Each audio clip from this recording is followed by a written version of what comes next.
Hey everybody. Hello, Ruel.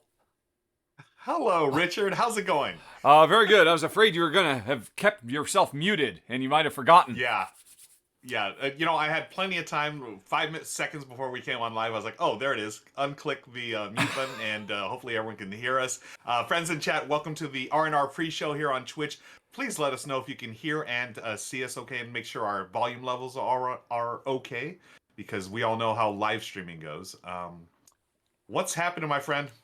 Oh man, it has just been did we mentioned, was it last week or the week before, that Jen was doing her Ukraine fundraising thing? Yeah.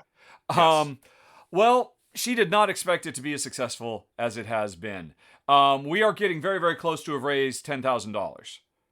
Oh my gosh! Yeah. Wow, that is awesome. Absolutely flabbergasted. Had no expectation that there would be such an incredible outpouring of support.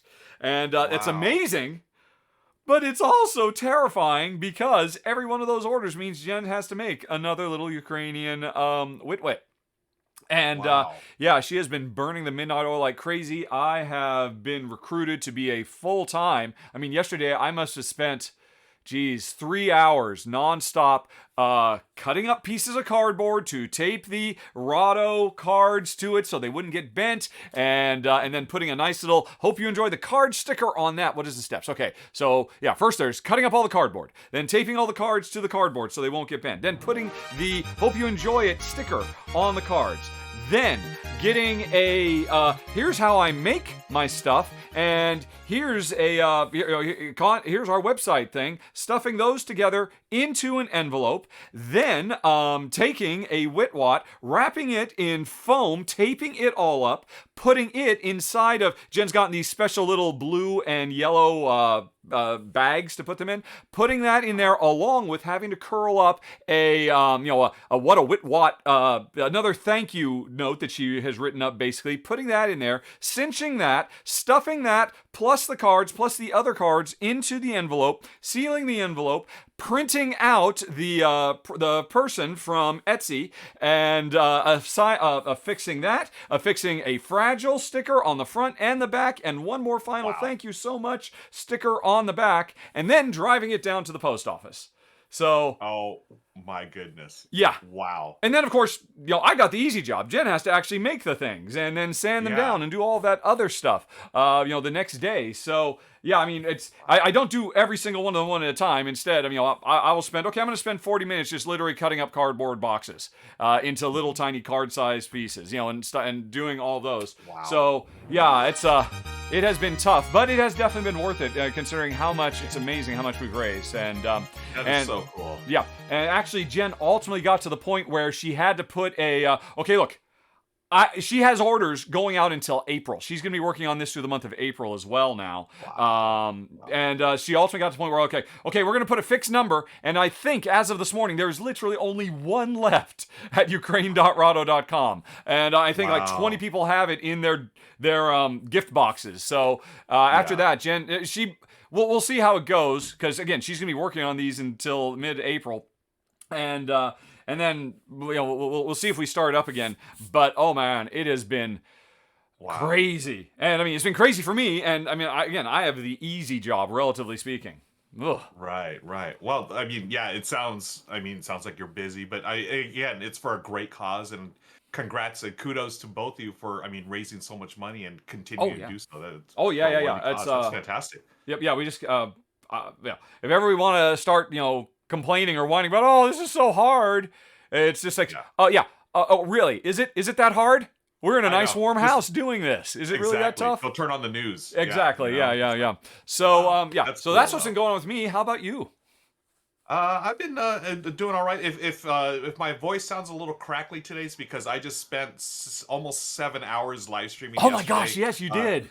yeah, so for those that don't know, over on my Twitch channel, Tabletop Tonight, under Ruel Gaviola, I do a monthly Gaviola game night, and that's where Michelle and I play a game, and then I have friends come over, Amanda Panda, my buddy Daryl, and we just stream a bunch of games throughout the day. So usually about 6 to 7 hours, and Jeez Louise. it's a lot of fun, but it's a lot of work, and my brain is just fried by the end of it. But it went well last night or yesterday, but I am here. I'm happy to be here. I'm excited to talk about the games we're going to talk about today. And yeah, but if my voice might go out halfway through, we'll see. I'm gonna be careful about it today. I bet. So, what was the best game you played yesterday? It was. I think the best one I played yesterday. It was the first one I played. Was it's right there on your wall there, Zapotec. Yep. Oh my gosh, this is so good. Fantastic game. I didn't realize that Fabio Lopiani was the designer of Kali Mala and also Merv. And I mean, this guy he's put out some really good games over the last couple of years. Oh, he is on fire. He is definitely a designer ascending. Yeah, I played. I forget when I played Zapotec back in January. I think it hasn't really gone wide yet, or not yet. Did you get it retail, or did you get it from Board and Dice publisher? I got it from Board and Dice. Okay, yeah. But yeah, it's so fantastic. I mean, everything he has done has been good to great, and I think he's just getting stronger with every game. I mean, the brilliant thing about this game is all the depth and complexity of a really big, rich, meaty Euro, like what you've come to expect from Board and Dice, but in a little sub 1 hour package.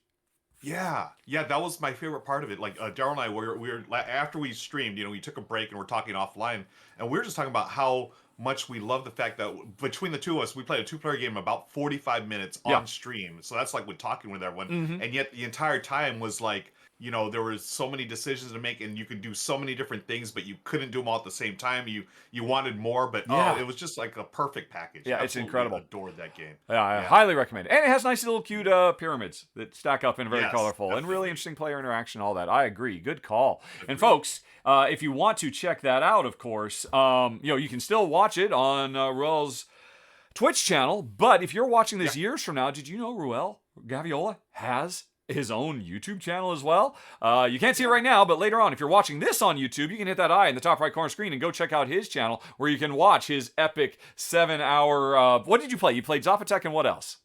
Zapotec, 10 Penny Parks, new game from Thunderworks, and you'll love this. It's got art by Vincent Dutray. It's wonderful. Yes. How did I miss that? It's wait, no, it sounds familiar. Is it building a boardwalk or something like that? Yeah, building a music park. Yes. Yes. Yeah. Oh, the art. You're going to love the art, Richard. It's just, Vincent Dutray throughout the thing. Box cover, all the components, everything, cards. It's I would say a gateway plus worker placement / tile placement game. It's sort of like Barren Park, but if Barren Park had worker placement added to it. Wow. It's really good. Also played Pathways, a new dexterity game that's sort of like Crokinole. Oh, yep. I remember you talking about that last week. Fire and Stone, a new game by, I always forget his name, but it's the designer of Carcassonne, Klaus. Klaus Verda, I want to say something like that. Yeah. So it's his new game that came out. Also played Synchronized, a game that I kickstarted last year that was about synchronized swimming. It's a really interesting theme. And there's another game. Oh, we played Macaron, a game by local designer Tate Wu. It's his version of a trick-taking game, and it's beautiful. Wow. It's got beautiful art. Yeah, really cool game. So yeah, I know we played something else too, but that is a heck of a stream, and that's all cool, new, hot stuff. Yeah, it should be. Great. I mean, wow. Yeah, we had a blast with it. But well, folks, after you're done with this, every month, folks over on my channel. Yep. Yeah, definitely go check out Ruel. Go subscribe. Because everything you do. I don't know if you don't know, folks. We do stuff on Twitch. 2 weeks later, it disappears into the ether. It's gone forever. There is no archiving on Twitch, which is why we put all of this stuff over on YouTube too. So definitely go subscribe to Ruel on the YouTubes. There's always good stuff, and you get to see Michelle and other people. Yes. Yeah, Michelle's a real flesh and blood lady as opposed to a virtual imagined lady like Jen is, or as people often think Jen is. Right. Hey, we should say hi to the audience. We got yes, we should. We were too busy talking to each other. Hi, audience. Yeah. What's going on? Oh, hello, Brenner. Thank you. And Nerd20 for resubbing. We're getting closer, Ruel. Oh, and speaking of getting closer, what is it? Thursday, the day after tomorrow. Show back up here, folks. Same Rahdo time, same Ruel channel. And he and I will be going toe-to-toe in the RVR for Isle of Cats. Is it? Yep. I want to say it's Explore and Draw instead of Roll and Write. That's it. And you will be able to play along as well. You just need to be able to print out a piece of paper. It's all black and white, low ink, and you can see if you can beat our scores. So that'll be fun. But yes, people have shown up. We should say hello. Please do so while I go drink a water. Yeah, I want to say hi to Kabuki Kid. Kabuki Kid is asking, what is Ruel's shirt. Thanks for asking, Kabuki Kid. This is the shirt for the 5 art by. This is actually done by Beth Sobel, one of my favorite board game Really? artists. Oh, cool. Yeah, she partnered with the 5 It's a podcast that I'm on. It's come out monthly where 5 different reviewers talk about 5 different board games, and each of our reviews are 5 minutes each. So Ooh. you can listen to the whole podcast in about 25 minutes or 30 minutes. I was a big fan of the show for about a year before I joined, and I've been on the show for about 2.5 years now, and I love it. I think there's a lot of great reviewers on there, including Meeple Lady, Book of Nerds, Sir Bearsworth, Mike Risley, all kinds of great people. So please join us there once a month, wherever you can find your podcast. It is the 5 by. That sounds very cool. For folks who are Thanks. still mourning the passing of the Dice Tower podcast, maybe there's a new one for you to subscribe. Yeah, come on over, check it out. It's a really great crew of reviewers. Want to also say hi to Eclectic Camels in the house and Brenner42. Thank you, friends. Appreciate y'all being here. So many people here. We got the little stream avatars as well. Yes. You can get a stream avatar if you subscribe to the channel, friends. Did you? Subscribe, and- Yes, folks. If you subscribe to the channel, you get so many benefits. You get a cute little stream avatar who walks around, and you can hug or fight, depending on your predilection. Or you can just hop around and customize yourself and fart and play slot machines and all kinds of stuff. And but yeah, there's also discounts on Rahdo merch and finding out what the secret word is in case you missed it in the episode, which is about to come. And get exclusive videos, all kinds of things. Just scroll down, check out the subscribe. You might find it's worth your while, especially since it's free if you're an Amazon Prime subscriber. Yeah. And speaking of secret words, you want to give some stuff away? Oh yeah, let's do that. Let's give away a game. All right, Was what it a were we game giving or a away? I game did system? set it up to remind myself. It was Four Gardens, which was on the table last week from Arcane Great Wonders. Oh, good, such a good game. All right,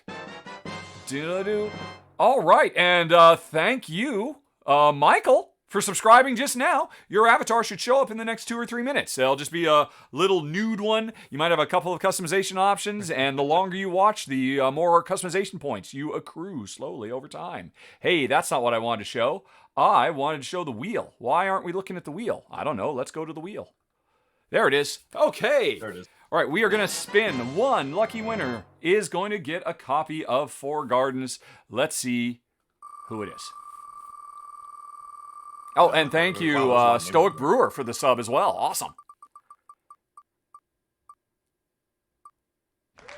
Oh, I feel so bad for Kyle Kelly. It was on Kyle Kelly's name forever, and then just brips over. So Julian, was that Klutzer? I'm going to say Klutzer wins. Julian, Yep. Congratulations. I will be in touch soon. And, I'm sorry, Kyle. You were so close, so close. Alrighty.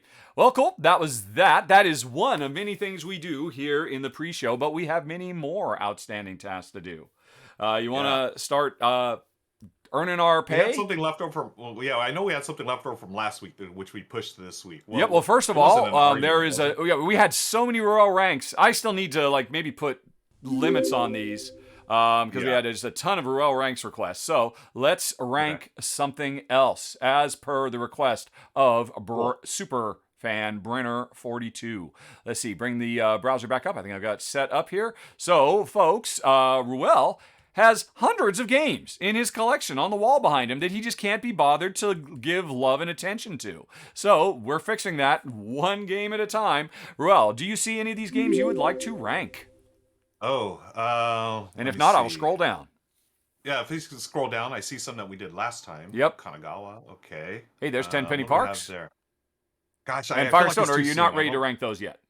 You know what? Let's rank Zapotec. All right, okay. Let's see. I will start based on one play. I feel like I can give it a review. All right, okay. Let's see. New poll.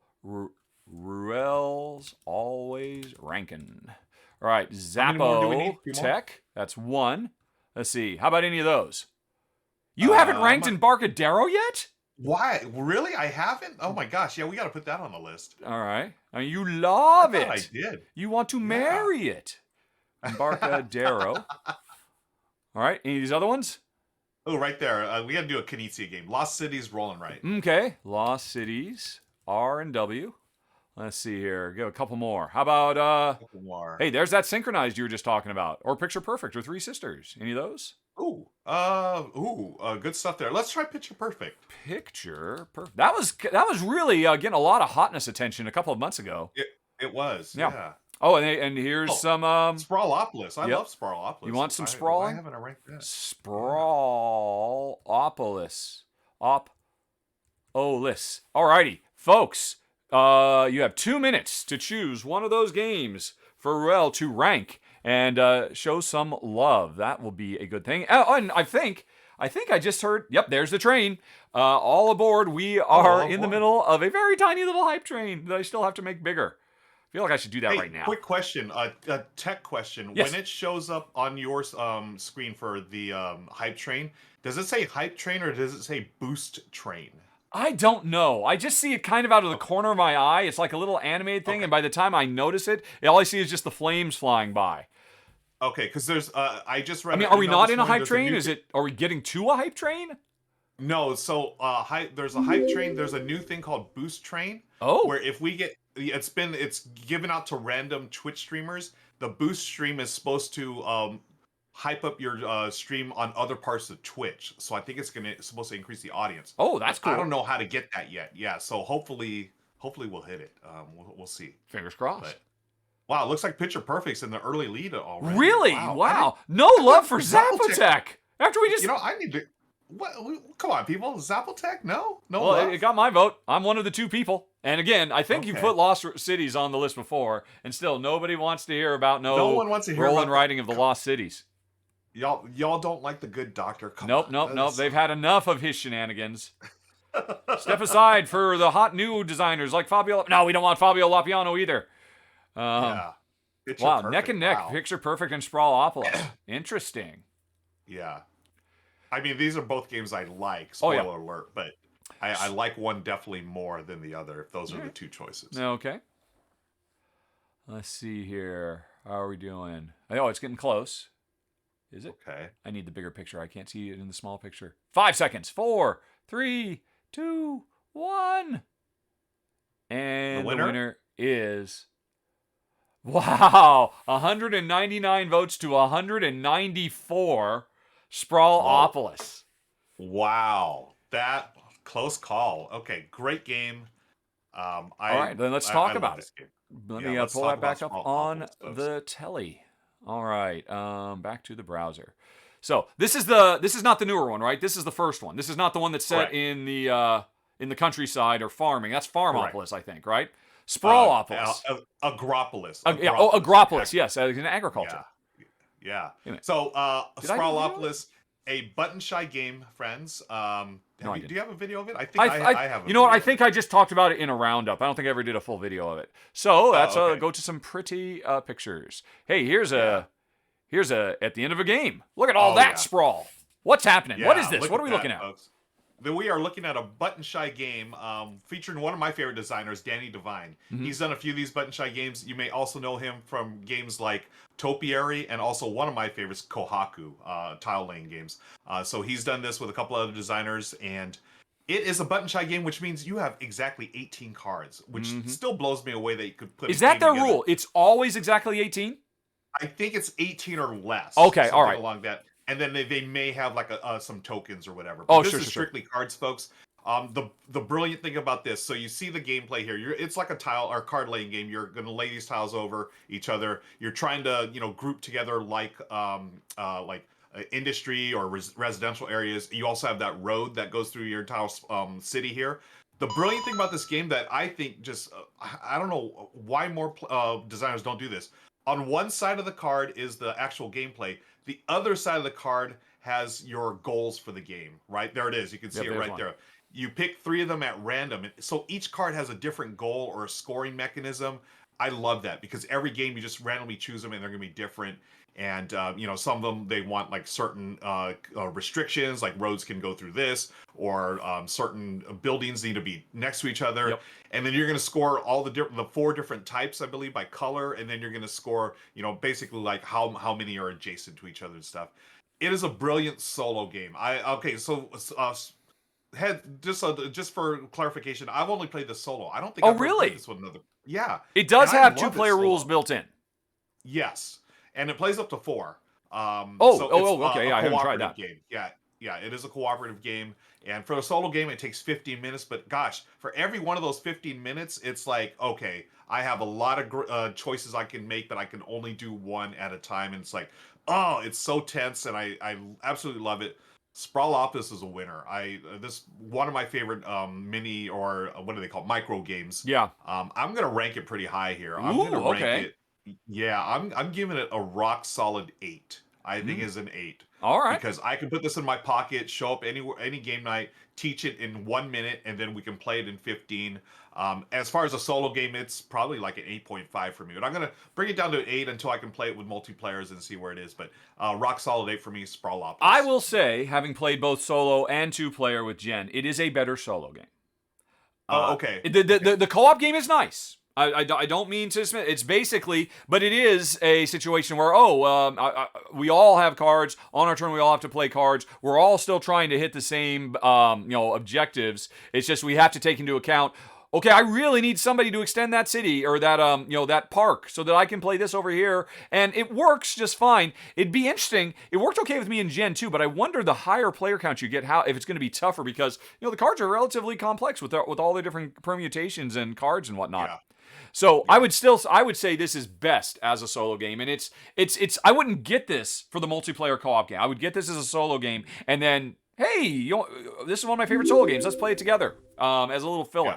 I think that's its best suited. So for me, Yeah. it comes more into the mid-7s, I think. Mid-sevens, As opposed to, I still think Button Shy's masterpiece is Circle the Wagons, which is, just fantastic. Although it only goes 2 players, right? And it's Right. actually, it's like the solo is almost added in after the fact. But yeah, I cannot fault you. And 8 is a worthy game. And it's certainly very popular because it's already gotten one Yep. spin-off, as we were talking about, Agropolis. And then it's gotten a second thing, an expansion that allows you to combine Sprawlopolis and Agropolis into a Megaopolis, I think, or something Yeah. like that, right? That's right. Yeah, they had that little mini expansion that combines them both. Have you And, tried that one? great Have that you done the combining thing? I have not done the combining thing yet. I'm really curious to see how that would Me work. too. I am Like, very stoked. I very much want to give that a go. Like I'm wondering if do you still do 3 objectives and do you like combine from both sets or something like that? I'm not sure. One thing I do want to mention, the Circle the Wagons that you talked about. That's another one that our friend Danny Devine, designer, Yes. was also part of that group as well. So he's another designer that creates a bunch of terrific games, and Sprawlopolis is one of many. Yeah, which I enjoy. Button Shy, they really should be on everybody's radar. We went Agreed. through that. After Love Letter, there was kind of that explosion of micro games. Everybody was putting out micro games. They were all, for the most part, offshoots of Love Letter, just simple little, deduction type things. And there were a lot of really nice little ones that came out. But that fad has died down, but not at Button Shy. Button Shy is keeping the idea alive and just doing amazing things. Agreed. Like I feel like after those Love Letter clones and stuff, like Button Shy actually took that 18 card limit and like started pushing the boundaries of what you can do with a micro game, and this is one of them as well. Kabuki Kid, was it Kabuki? Someone had just had a comment I saw here. Well, you and should I- put I it on missed screen. While I say Yeah, thank there you, it is right there.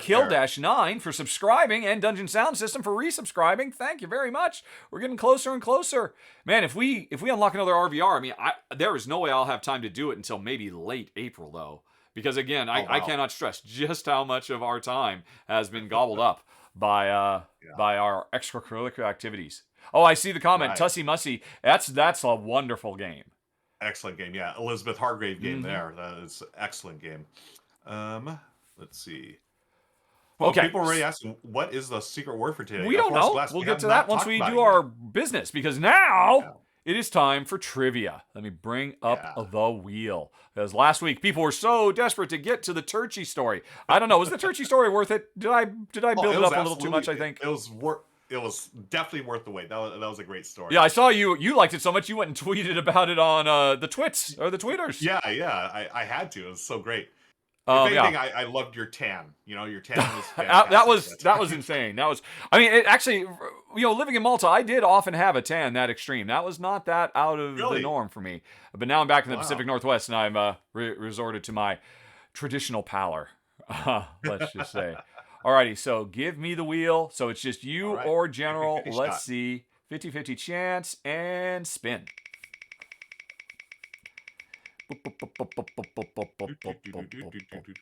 I think, all right, Oh, we need to go out and find okay. some general purpose trivia thanks to the internet. Interesting trivia facts. Google says, all right, they just gave me something from actually, best. I have a trivia question. Oh yeah, how about I can you do give up some trivia for a change, pal? I could do. I could. Hey, well, the wheel is in my face. Oh, how about I get rid of the wheel so that you can share the results, or just you can just peek around it. That works too. All right, I'll peek around it. So we'll be here's gone. The question. Oh, okay. So here's actually a board game question that I came up with. This is perfect Okay. timing. We were just talking about Love Letter, the micro game. In Love Letter, how do you determine the first player? I'm just gonna. I mean, the obvious. If you don't know, the best thing is just to guess age. But of course, that's not going to be it. I'm going to say the last person to write a letter. Last person to write a letter. Okay, let's see if anyone in chat has said. Well, this has become an interactive trivia section. Yeah, awesome. I like it. So, and hey, that someone had just Linnaeus said the exact same thing. Last person to mail a letter. Yep.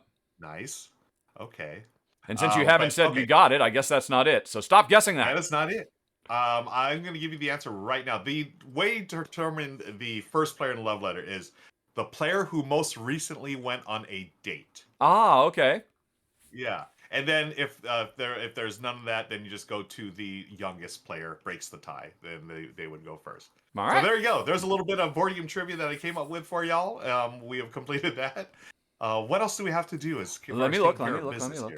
All righty. All right. So we there has been an argument requested. But again, an argument is such a big deal. We really need to plan, and so I don't think we're ready to have an argument now, unless you can think of something. Yeah.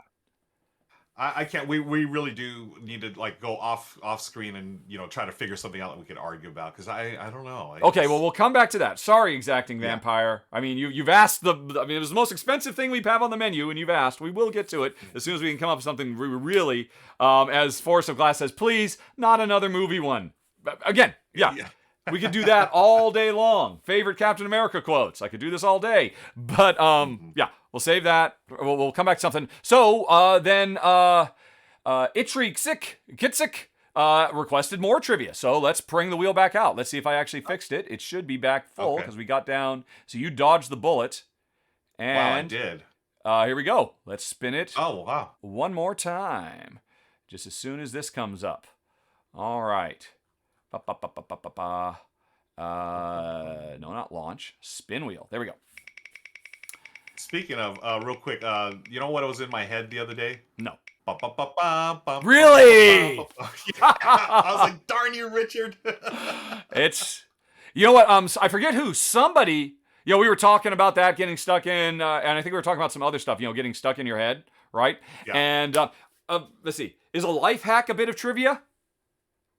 Because we just had another request for general trivia. I thought it was so good. I'm sorry, I do not remember who suggested it, but it was brilliant. The idea is to get rid of something stuck in your head on permanent loop is to force something into your head that has a very, very clear end. And the example they gave was like a commercial sting, like remember the old Menon from Menon. I don't know if you remember those commercials from Menon, and you get that in your head. Or no, I'm sorry, no, by Menon. It's Kabuki. It must have been Kabuki who suggested this, because Kabuki is jumping on the chat. By Menon, and because that has a very, very clear end that doesn't naturally or easily loop on, that can just you get that stuck in your head. It won't go anywhere. Interesting, really. What was by Menon? Was that for like that Menon? I think that was either deodorant or cologne. Oh, cologne. Okay, yeah. Yep. By Menon. So if I have something stuck like that, then I would just say by Menon. Yeah. By Menon. I mean, it's got to be something that's meaningful for you. A Forest of Glass suggests. What about Folger's song? Folgers in your cup. And just try to end on that. Because it has a natural end. It does. I mean. Pop songs are designed to keep going. I mean, they're by nature very repetitive. So, now here's the deal. Was that trivia? I don't know. Does it work? I don't know. But coincidentally, I haven't had anything stuck in my head since trivia. last week. It's definitely trivia. Wow, that's cool. Yeah. Alrighty, right. let's see. All right, so that was some more trivia, and we mark that as done. Kabuki says the Intel tones are Oh, also. hey, this one I liked. From Victory BHG, there can be only one, which means we have to really give this some thought. And I thought it was a good one. And it's a very broad general idea. Roll and writes versus the original game. Oh. Yeah, right? So just in general. I mean, or it could be specific examples, but I think it's more interesting in general. If you had to pick, I mean, because there's so many great... Here, we're going to be playing one this Thursday. Isle of Cats Roll and Write, or Explore and Draw. Would you... I mean, if you had to strike one from the record for all games, there could only be the main game or the Roll and Write, or the Roll and Write and no main game. Oh. I know you love Roll and Writes. Can I give you a weasel answer? I would answer it depends. No, that's no good. Unacceptable. Unacceptable. Because there are some roll and writes where I definitely prefer over the original, but then I'm gonna lean towards I'm gonna say the original because most of the originals I like better than roll and writes. Okay. But you know what? Here's an example. I'll talk about this right now. I just played for the first time Dinosaur Island RAR and Write, the roll and write version. Yeah. Okay. I think I prefer that to the original, believe it or not. I wouldn't be surprised. I'm really wanting to give RAR and Write a try. It looks very good. And Dinosaur Island was nice, but didn't really stick with me. Yeah, I think you'll like it, and I'm going to tell you why. Because Dinosaur Island, it was a good game, good worker placement game, and it was solid. But nothing really it didn't make it back to my table often. And I think about it too. It takes a long time to set up that game. There was a bunch of bits and stuff you got to do. Dinosaur Island RAR and Write, you literally just roll dice and mark off your sheet, but you have almost the exact same experience as the base game. So I definitely prefer the roll and write version of Dinosaur Well, then, Island. okay, best case scenario, if you have a roll and write that can truly capture all the best of the best game, you would take the roll and write over the full game? Now that you put it that way, in general. No. In general, no. And here's why. We're board gamers. I like to play around bits, and I like to move stuff on cardboard and everything else. And as much as I love rolling dice and writing and stuff like that, it's just give me the cubes, give me the meeples, give me the board, everything else. I'm definitely more of a board gamer. What about you? It's interesting. You said I love rolling dice and I love writing. Does anybody really love doing this? Anybody? Really? I mean, I had to do it in the 70s, in the 80s, in the 90s. I don't have to do it anymore. My penmanship, which was never great, has devolved I'm practically one step removed from caveman scrawls. If I ever have to actually write notes down like a caveman.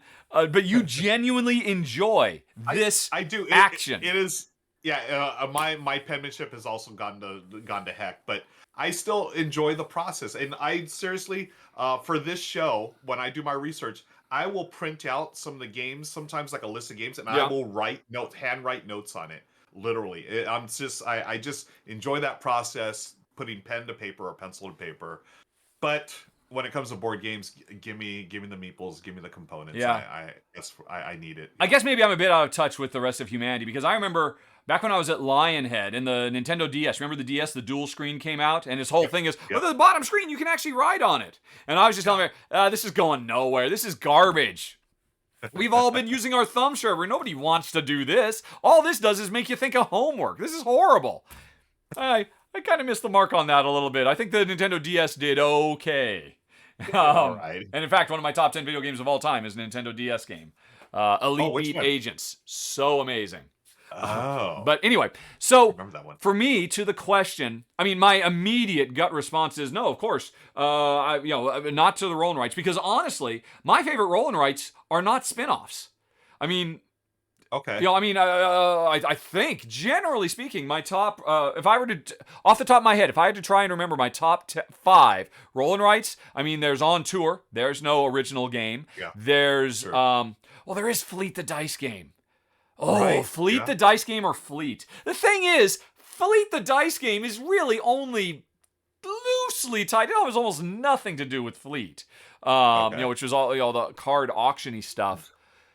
But I don't know. I feel like the majority of roll and writes I like are not the little spin-off ones. Yeah. So, yeah, actually, I'm curious now. I am going to very quickly go back to the browser. Right, there we still are. And I just want to search for roll right. Just give me a game. So, yeah, any one of them. So I can just get a list of all of them. Okay. Or, actually, I should just do roll right in the title, right? And then if we just sort by board game rank, the bigger ones are going to, come to the top. And if it has roll and right, that probably means it's an offshoot of original game, right? So, wow, Imperial Settlers, the highest ranked game on Board Game Geek, with roll and write in the title. That's interesting. It is. It's a good little roll and write. It is not the best.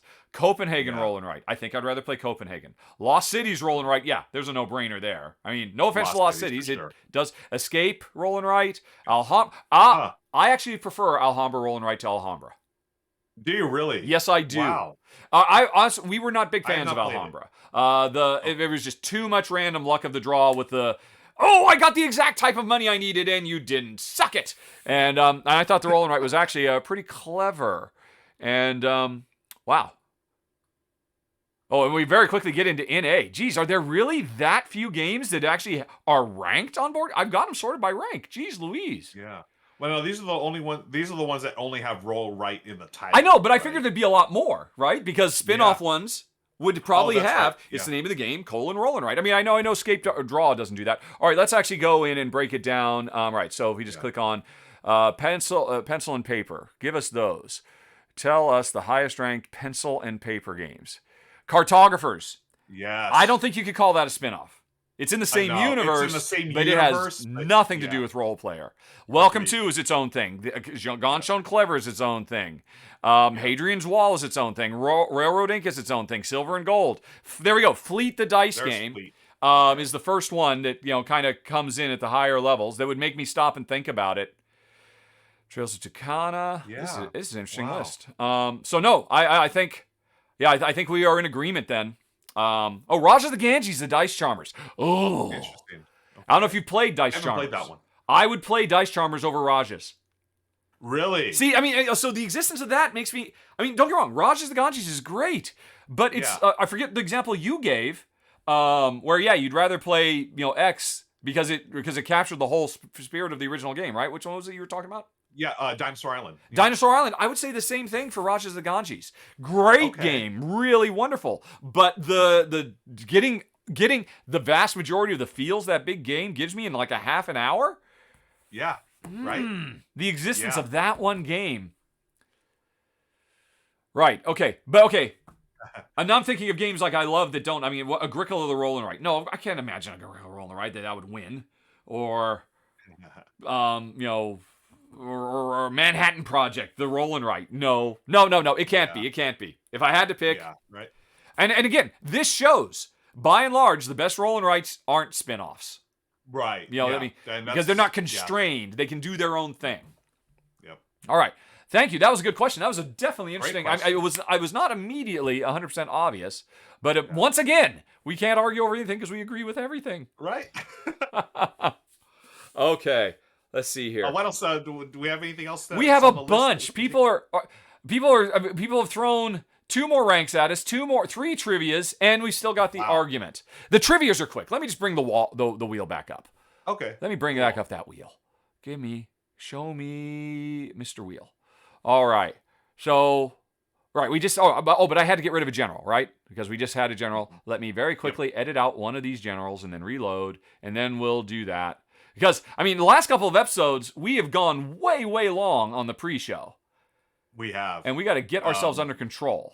All right. So we're at, it's 40 minutes after 12 right now. So we're on good pace here. We can start the show soon. Okay, all right. Let's see. So saving that, and now there should be one less general. There we go. And then spin the new wheel and see what we get.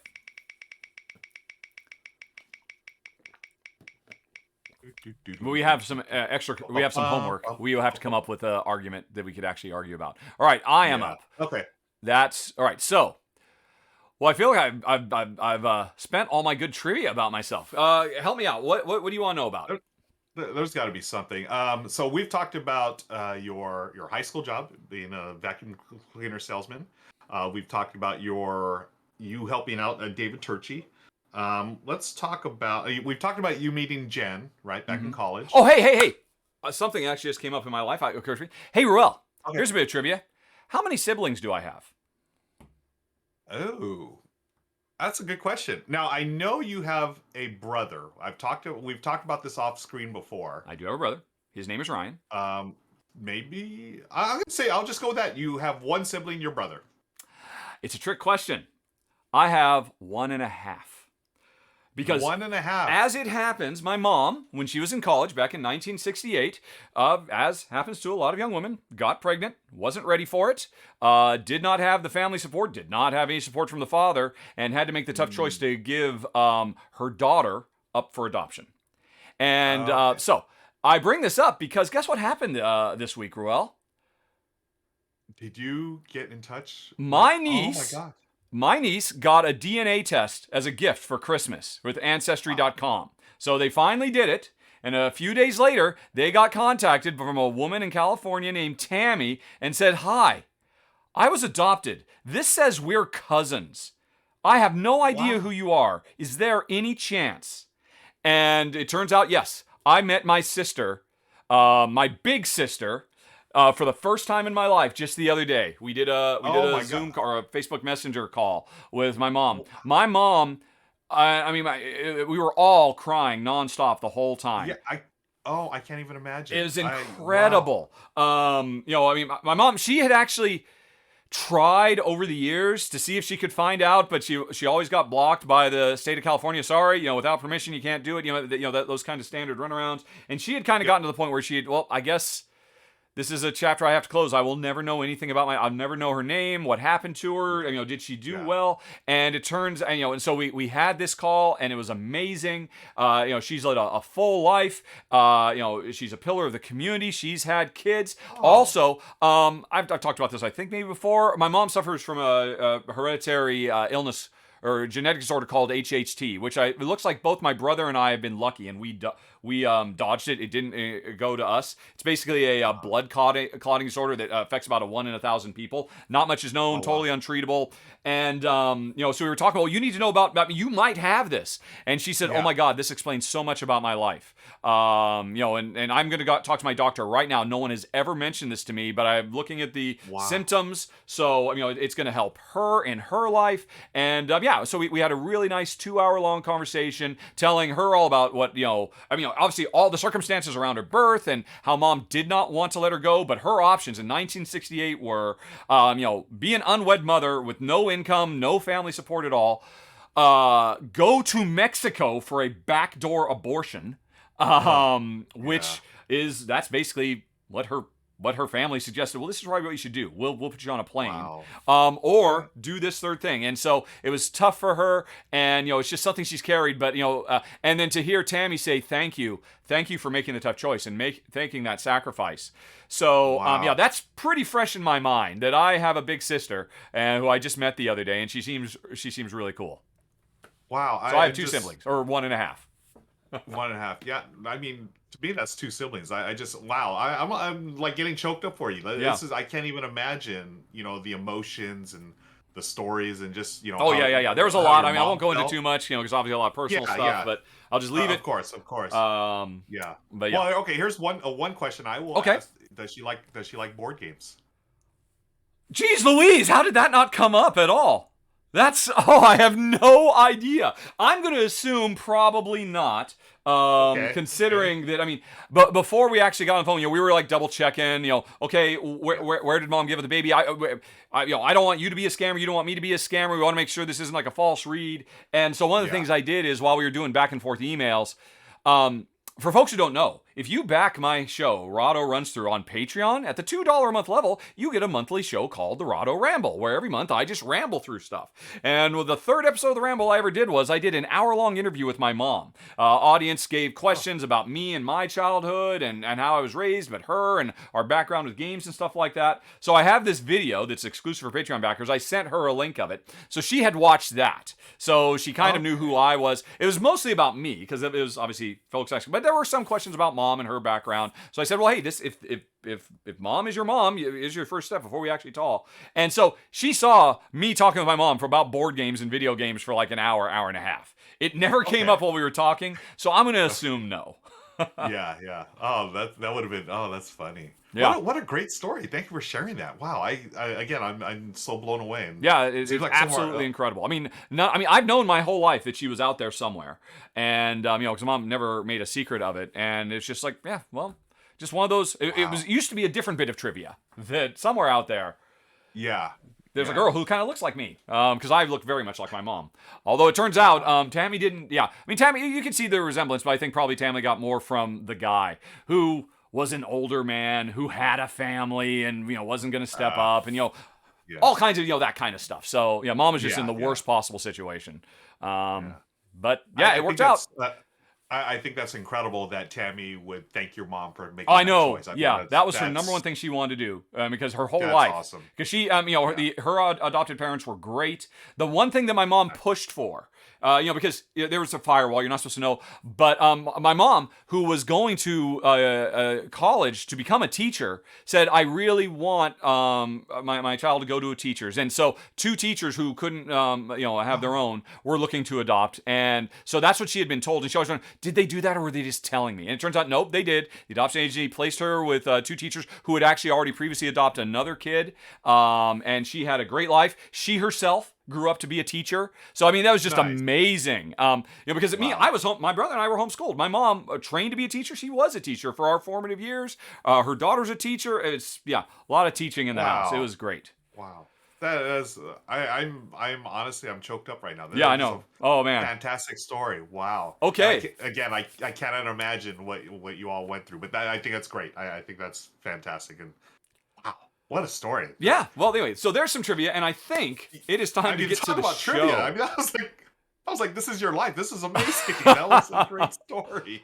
Let's see. Let me mark that one off though. Boom. Yeah. Wow. So. Yeah, we've still got more requests, but that'll have to wait till next week, or maybe depending on how things go. Once we're done with the show, maybe we'll do some Q&A. Maybe we'll try and hit some more of this stuff. Yeah. Cool. Oh wow. Yeah, oh my gosh. Do you want to just do one really quick? This is a good one. Okay. Oh, you know what? We'll start the Q&A with that one. There's another. There can be only one, which I like a lot. It's a very cool question. Okay. Oh wait. Okay. Is it in the queue right now? I'm looking at it. Can you see it? Is it the one from Goblin? 981. Yeah. Yeah. Think about that. We'll circle back to that around after we're done with the show. But it is now time. Somebody asked earlier, what's the secret word? What is the secret word? Oh man. What do we talked about all kinds. Wait a minute. Hold on a second, folks. You have to We'll have to forgive us while we do a little bit behind the scenes on camera. Do you have your list? I do. I just got it. Yes. Do I have my list? Do you have your list? Check your email. All right. Let me look. Yeah, because I was just about to start. I have no list. I got mine a few minutes ago. Yeah. All right. Refreshing. Folks, what happens is when we come up with our list, Ruel and I come up with a list of 10 independently. We send it to a friend of ours who ensures there's no overlap, so we actually talk about 10 things. And then he sends it back. He sends my list back to me, your list back to you. Okay, cool. Yep, I do have it. Great. Okay, and he was running late today. And we thought, okay, well, we'll just start the show without it. And, because we blather on for 30, 40 minutes anyway, and we figured he had enough time. And he did. Let me go on ahead and copy and paste this over here. Right. Okay, so now we need a secret word for this list. Okay, I'm happy with this list. I can't wait to see what you came up with. All right. Yeah, we're surprised by each other, and for a brief moment, we're surprised by our own lists when it boils right down to it. Let's see. Did anybody have any suggestions? Sibling, sister, family, of course. Sibling, sister. I don't know if I can I work that into... I can do sister pretty easily. Can you? Yeah, let's do that. Okay. All right. Putting in all caps so I don't miss it. Sister. Big sister. All right. Okay. Cool. Cool. Yeah, will that work? Can I work that in? Yeah, I can. That'll work. Okay, cool. You can? Okay. Awesome. Okay. Alrighty, so I have your list, just a list of bit.ly links. So I don't know what you've got, and then I've got my own. Yeah, that's the other thing he does too. He tries to make it easier for us by actually getting the URL, so all I gotta do is just copy and paste them in. Right as Ruel's saying his thing, I'm copying and pasting it, so I don't know right up until the audience knows what it's gonna be. So it definitely makes things easier. Is your thingy working? The banner. box. Can you still update the banner? Before we get going. I'm going to try right now. Let's see if it works. I typed in the word test. T-E-S-T. And we are testing. Test successful. I will put the old word back because we're still in the pre-show. Let's see. Oh, no, actually, no. I'm going to go that way because before we get going, we have to have a battle to the death, of course. Yeah. So, let's see. Battle Royale. There we go. And that'll get going. Who's going to win? Did I type it in right? Nothing's happening. They're just walking around B-A-T-T-L-E-R-O. No, I said Battle Royal. Battle R-O-Y-A-L-E. You know, Royale with cheese. Come on now. Yeah. Here we go. All right, there you go. It is going to be an epic fight to the death. And my apologies right now for everybody who's listening to this as a podcast tomorrow.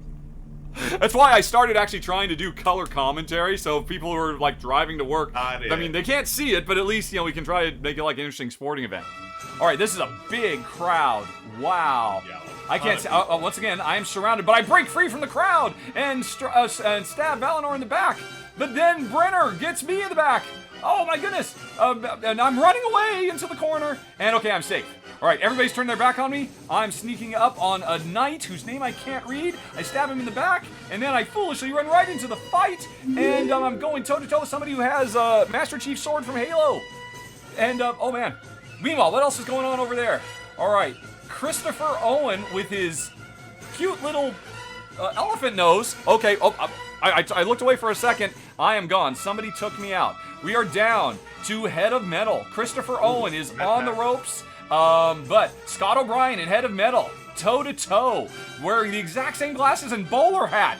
But, Scott gets the health pack. It doesn't look good for Head of Metal. All Head of Metal can do is soften up. Oh my gosh, Scott gets a second pop! This is...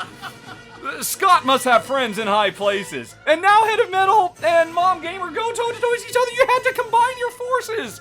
Oh, Head of Metal. Oh, no. Just hang it up, man. You're not going to make it. The bowler hat, the battle comes to a conclusion, and it is Scott O'Brien with the very big assist from the health pack gods. Is the winner. Two of them back to back there. That was sweet. Very cool. Way to go, Scott. Yep. And don't worry, folks. You are all regenerated to hang out and do it again. Oh, I love Kabuki Kid pointing out a bowler hat. I guess there was a little of the old ultra-violence. Ah, yeah, nice reference. Yep, we're going to keep it so inside, we're not even going to explain ourselves. But we should at least say the name of it, right? Can I say at least the name All right. of what we're A Clockwork Orange, folks. You just wanted to prove you were in on it, and you weren't just like going, yeah, I get the reference. I wanted to make sure I was right. Yeah, I yeah, that's it. Like, I think it's A Clockwork Orange. All right. Okay, my little droogies, let's get going. So, we got to bring up, it was Droogies, I believe. I'm sure Kabuki Kid knows. Alrighty, so we put that on screen. The reminder that you can find all the episodes of the R&R at rnr.rahdo.com. Yes, Brenner, good vibes. Even if you didn't make it to the end. Oh, good times, good times. All right, there were some laughs, there were some tears in this episode. And, right, so you've got your list. Let me make sure I've got mine. There it is. You're going to be number 10. I'm going to be number 9. Yep. Okay, cool. Let's see here. Yeah, all right. We are ready to go. Are you ready to go? Is there anything else from the audience we need to address? Have I failed to thank anybody for subscribing? Because there was a lot of excitement going on. Kill-9, Dungeons Johnson. All right, so we're all caught up on the thank yous. Thank you, of course, to everybody for following as well. Every follow is getting us closer to unlocking another bonus top 10, which, at the rate we're going, it might happen in April. That'll be very interesting. But, quick question. On my end, yes. I can still hear you. Discord, like the screen is locked up on my end. I don't know what's going on. Really? Well, no one has said anything. I'm still moving around. We okay? Yeah, let me look. chat. No, I mean I shouldn't be frozen. So it's just totally frozen for you, right? Totally frozen for me. This is weird. Okay. All right, I'm going to freeze you. Let's see. I mean, we could hang up and restart. Okay, so that means you won't be able to see what I'm putting on screen, will you? Okay, no, now it's good. I just refreshed the window here. We are good to go. You refresh the window? How do you refresh a window in Discord? Window. I had changed my view here. I don't know why. Normally, I just have our screen here. I click something here. Now I have our screen and myself on screen. Oh, I have to admit, I know nothing about. I know the absolute bare minimum about Discord just to be able to get online and do this with you. I have never really messed with it at all. Otherwise. Okay, we're good on my end. We're good. Good. That would have hampered things a little bit, I think. Just a bit. Right? All right. Yeah. So let me get over to Funnigan's site. Right. Okay. And secret word is sister. Remember, folks, at some point am going to say the word sister. That's the game you're looking for to send to contest at Rahdo.com and all of that. Right. Funnigan. There it is. And otherwise we're ready to go. Oh. And yeah, of course, it's a $50 gift certificate. So I don't have anything on the table this time. Let's see. Is Funnigan's site up and Adam? What we're doing this week, folks, because it's our monthly, hey, what games would we buy now? Funnigan Games is in the middle of doing a spring cleaning sale, I believe. And, and so we were basically, that's why we were so late. I mean, it went live at 11 in the morning, an hour before we went live. So we got on and we started searching through it. And I was like, I mean, I don't know what you got, but I've got some amazing, I was just shocked at, the games that are there. So this is basically us, of the 400 or so games that they've got, these are our top 10 favorites. Why am I doing this now? Because I'm just gonna have to repeat myself when we actually start the show. How about I just take off my slippers, because it's getting hot in here. Get comfy. There you go. Okay. Right. Variant XO is going to be an expensive episode. It should be a cheap episode because some of these are ridiculous savings. I was really shocked. Yeah.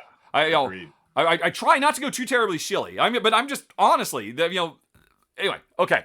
So let's get going, and let's see if any of these have already sold out. I mean, just in the hour it's been up now, because of course. Oh, I didn't even think about that. Yeah. Well, if it did, it did. We'll do our best. Afterwards, if somebody remembers to ask us, I had like 30. And I had to narrow it down to my top 5 and your top 5. If that's one of the first questions in the Q&A, I don't know if you have more you want to talk about, but I got plenty more I could list. Same here. Yep. Okay, cool. All right, Kabuki Kid asked, it was sister. Sister is the secret word. All right, so, where do I need to go? I need to go to this page. Nope, that's totally the wrong one. That is the correct one. Okay. All right, ready? Ready. Hey everybody, this week's episode of the R&R Show is brought to you by Funnigan Games. And hello, Ruel, how are you doing, sir? I'm doing great, my friend. How's it going, Richard? It's going okay. Had a very eventful week so far. Actually been an eventful few weeks. Ever since my wife started actually fundraising for the people of Ukraine by doing, completely zero profit sales of her new Ukrainian line of Witwat, she has gotten so many orders. She is so overloaded. She's going to be working on this until probably mid or the end of April, trying to fulfill all the orders, because we did not expect the amazing outpouring of support that the board game populace at large was willing to step up and help. We don't have a final number yet, but we're getting close to $10,000 in total. Gosh. And we've already sent on 8,000 of it. And it's I just want to say a huge thank you, and I know Jen says the same to everybody out there. I think we looked last night, and she was down to only one last Wit for sale in her store. So by the time, if you go to ukraine.rahdo.com, it might be too late. They might all be gone. But just it's the thought that counts. And Jen's been working really hard. So have I. I have become a production assembly line mass shipper guy. Nice. I told you all the steps we have to go through. By the way, folks, did you know this is only half the show? In addition to the R&R Show, which you're watching now on YouTube, there's a pre-show and a post-show that we stream live every week where we go into all kinds of stuff. Dig deep, lots of reviews of games and interesting background tidbits. We both got a little verklempt as we were talking about a bit of trivia about me today in the pre-show, and in the post-show, who knows what's going to happen. So if you'd like to see more of this, you can hit that eye in the top right corner of the screen and go to the R&R Show Extended Edition, where everything goes. But today, we are here to talk about 10 games. And what games are we going to be talking about, Ruel? We are going to be talking about the 10 games we'd buy right now. So yes. Thanks to our sponsor, Fun Again Games. They've got a big old sale happening right now. So of course we had to spend all night last night and a bunch of time this morning as well, just going through everything that's going on there at Fun Again. And I think, well, at least from my standpoint, I've got games that I'm really excited about to talk about, and I know you've got some. Games as well. I mean, they've got 400 games that are marked down up to 80% off, and so really what we did is we focused on. You click on this spring clearance sale, you have 400 games to look through. So we figured, let's help you out and tell you the 10 we would, pony up for. And maybe you'll see some interesting stuff there yourself. And maybe you'll get lucky because one lucky viewer of this episode is going to get a $50 gift certificate for Fun Again Games. It covers the games, covers the shipping, and how do they win, Ruel? Well, Richard, what they do is what you're going to do. We're so smooth. Watch this We're episode. just silky smooth. Look at us go. Totally smooth. Watch this episode, and one of us is going to say the secret word during our list here. And what you're going to do is when you hear that secret word, which today for this episode is sister. Yes. S-I-S-T-E-R, your sibling, your sister. Once you hear one of us say that, you're going to take note of the game that we're talking about, then send the name of that game over to an email to contest@rahdo.com. So not the word sister, but the game that we're talking about when one of us mentions that word sister. Contest@rahdo.com, and you'll be entered to win that gift certificate from Fun Again Games. Yep, and we're going to make a few suggestions from what you might want to spend it on. Okay, so I think that's it. We've got the particulars out of the way. We can start counting down. I had about 30 I could talk about, and we will talk about some more of them in the post show. Again, for folks who would like to see the post show, hit that eye or follow the link down in the show notes. But it was tough getting it down to 5, or getting it down to 10, and then getting it down to 5 because we share this list. How about you? Yeah, I had at least 20 right off the bat, but I was like, okay, so what do I want to focus on, or what do I want to highlight? So I picked some stuff. Well, you'll see. Well, you're going to see here the reasons why I picked the ones I picked here. But again, if you do hang out for the post-show, folks, or the pre-show on Twitch, when we do this live, you can find out way more than you get here on the YouTube show. Yep. But okay. All right. Well, then let's get going. What's our number 10, Ruel? Our number 10 is, I'm going to kick this off from a designer who is well-renowned. Number 10 is The Hunger. Okay. This is from Richard Garfield, who created this little game you might have heard of called Magic the Gathering. Also some other games such as King of Tokyo. And this one here, now I have not gotten a chance to play it yet. It came out last year, I think around Gen Con or so. And I do believe you have a run through of it. Yes, I do. Or maybe... Okay. It's a deck building. It's, from what I understand, it's like Clank. It's got deck building. It's got a little bit of a race element to it because you are vampires, doing your thing, trying to stay away from people who want to stab you in the heart with a wooden stake. And you've got to do it before the sun comes up. So you go in, build your deck, and get the heck out. Now, this is really on my mind because there's an expansion coming out real soon. Oh, really? I didn't know that. So, yeah. I just got an email from Renegade talking about there's an expansion. I don't know when it's going to come out, but that's why it's on my mind. I really want to hear more about your experience with this. Sure. Because I have not been able to play it yet. Yeah, I have played. I have done a run through.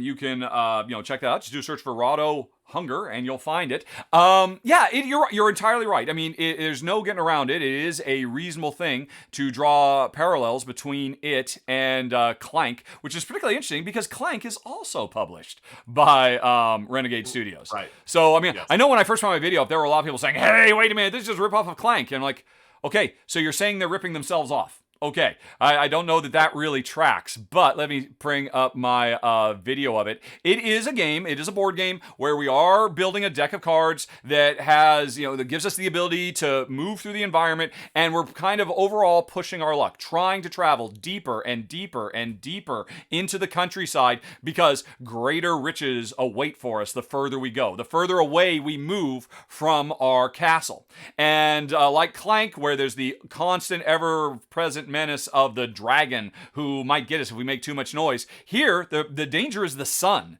because there's only so much time before the sun will rise, and if we haven't made it back to the castle, or at least the grounds around the castle, we will fry and get nothing. So how far do you push forward before you realize, I gotta turn around?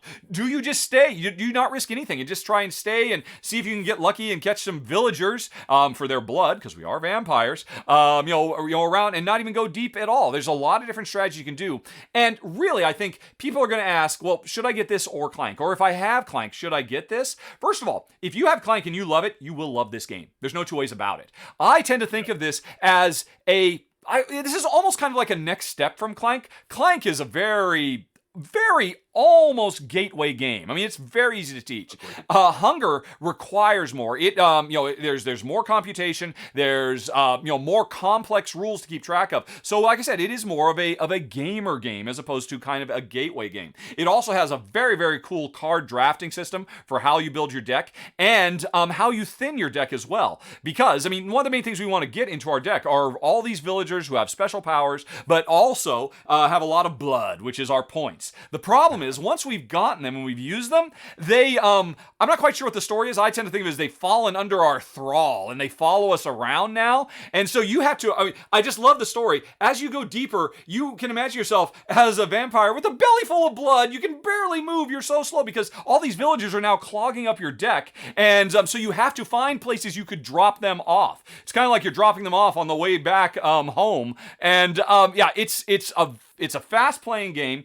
I would actually say the game takes less time to finish than Clank, and at the same time, it is heavier and has more stuff going on, and a broader mix of different mechanisms, and I think it's really, really clever. Like I said, it's from designer Richard Garfield, the father of Magic the Gathering, so that really should come as no surprise. And again, if you like Clank, you could call this, this is Clank the Vampire game. But again, it does the same stuff, but in a very different way with its own unique feel. If you want to know more, you can go watch my run through. I talk about this in the final thoughts, but a good choice, I would say, for number 10. Definitely. Yeah, I can't wait to try this one. That's the Hunger at our number 10. Yep. Let's move on. And by the way, this is part of the spring sale, folks. It's I don't know if we're talking about prices and stuff, but it's a pretty heavy discount. So check it out, folks. Yeah. These discounts go, anywhere from like 30 to 80% off. There are some definite savings, which I think is as good a segue as any into my number 9, Okanagan. Okay. And this is a game I have actually wanted to play for several years. It's a tile laying game, where players are, building to a communal space, kind of Carcassonne-y, right?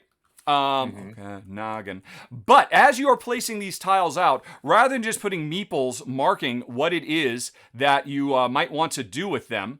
Let me see. Hold on here. Let me get them on screen. I should probably put it on screen, shouldn't I? Rather than just putting meeples on screen, or to grab the road or whatever, you have these different things. You have a tower, you have like a log cabin, and I think you have a third type of building. And what happens is, these things are laying claim on the landscape that's being built up, which again is there are no pictures of it on right. Shoot. Are there any pictures? Nope, there are not. So let me just say right off the bat, $12.99. That's why this is on this list. Oh, wow. Wow. There is no reason at $13, the cost of a couple cups of coffee on your morning commute, not to give this a go. And I've always been interested, but let's go on ahead and take a look at it on Board Game Geek, right? There'll be some pictures. Board Game Geek, yep. Okanagan. All right, there we go. Boom. And so the tile laying, you're creating forests and castle-y bits and all of that. But when you put your tiles down, if it's a building, you put it on a given space. So So that gives you access to that space. If it's a log cabin, you put it on the line between two types of terrain. So you are laying claim to both two types of terrains. And then the towers, you put it at the epicenter of 3 or more. So that tower is letting you grab onto 3 bits of terrain. And what this is ultimately doing is area control. Because you want to, once a given area gets completely enclosed, whether it's huge or small, everybody who has a foothold in there is going to get something. But whoever has the biggest foothold gets the lion's share of the rewards. And that's one of the things I really, really love. Jen and I, we're really not big on area control games usually. We don't want to say, ha, you work so hard and I'm stealing all that right out from underneath you with via area majority type stuff. But in this game, coming in first, that just means I get first dibs on the stuff. Now, maybe there wasn't much stuff in there, in which case I get everything, but if it's a big area, you're going to get some stuff too. And then the other thing that was really interesting to me, that is if you don't win, if you don't get the lion's share of the stuff in the area that we were all vying for, you get access to these special power tiles. So everybody wins.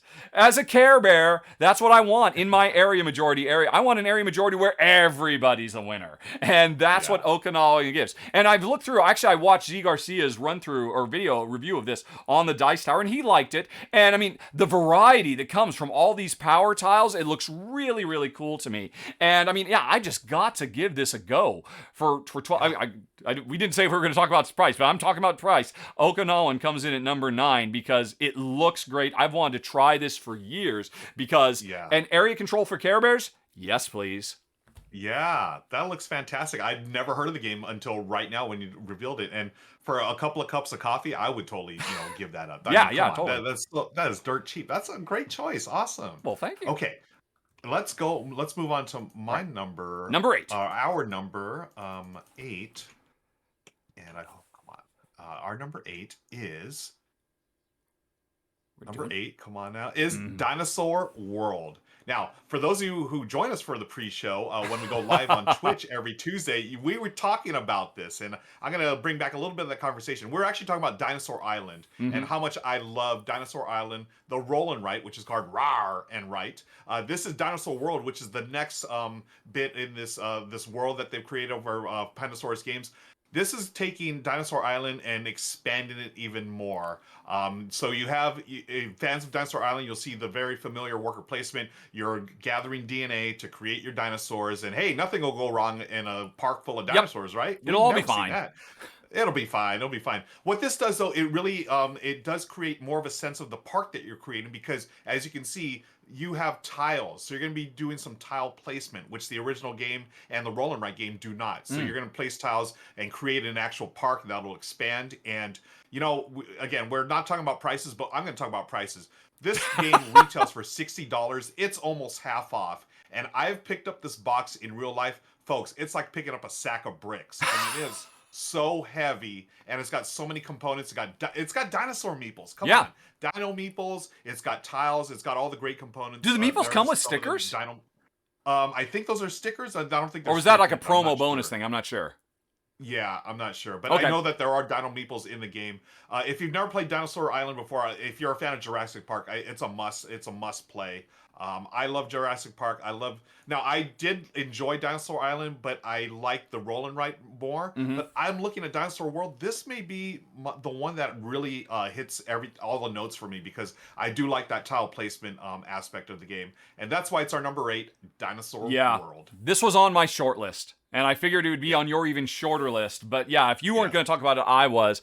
Dinosaur Island is a very, very good game. Really lots of clever, interesting ideas. It didn't quite, hit me and Jen as hard as I would have thought.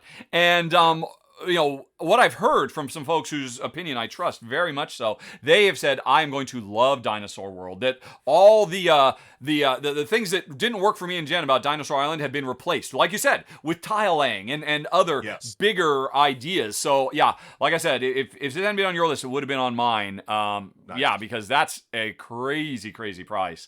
Our number 8, Dinosaur Not Island. I was going to say Island. Dinosaur World. Dinosaur World, right. That's the world. Yep, cool. All right. Good call, sir. Well then, let's you. move on to number 7. And this is one I know very, very well.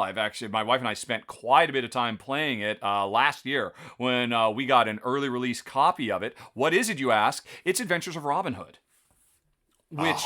Nice. I don't know. I don't know if you have played Adventures of Robin Hood, Ruel. I have. Yeah, you have. Okay, yeah. Yes. Well, maybe you could just talk about it then.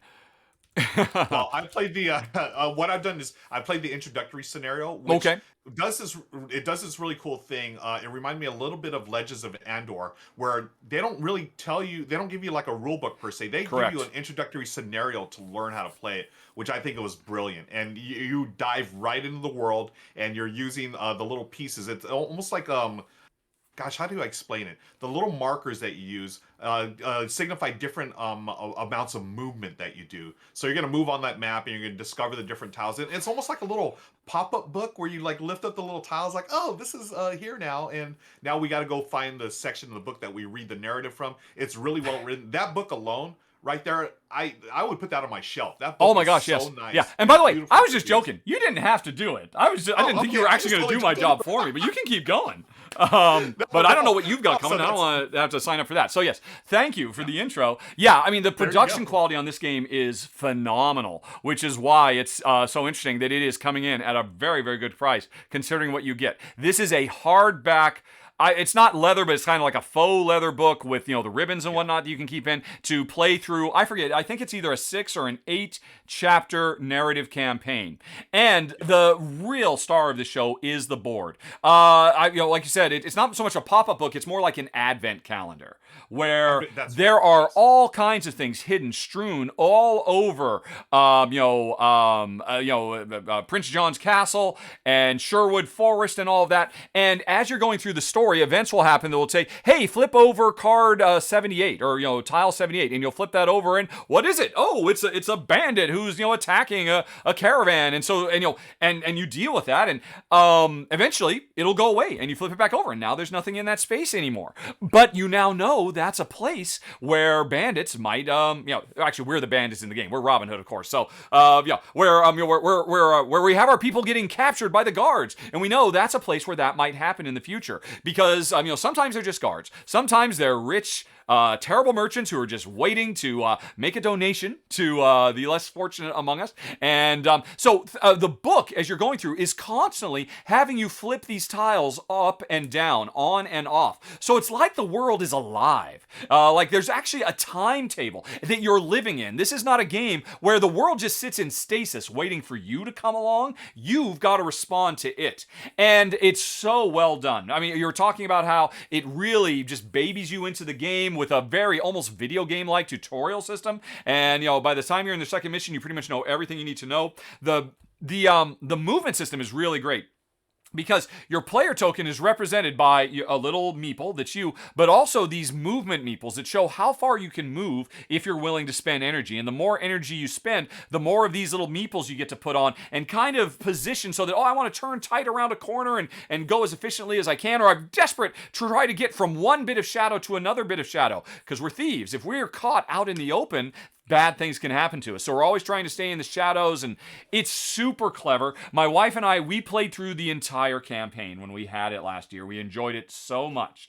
And it's from designer artist Michael Menzel. And in the past, Michael Menzel, as a designer artist, made one of my top 100 games of all time, Legends of Andor. And now that's a heavier game, more gamer. This is definitely more kind of family weight, although it does introduce a lot of really cool new ideas. As a hardened gamer like myself, I was like, wow, this is so cool. But it's wonderful for families.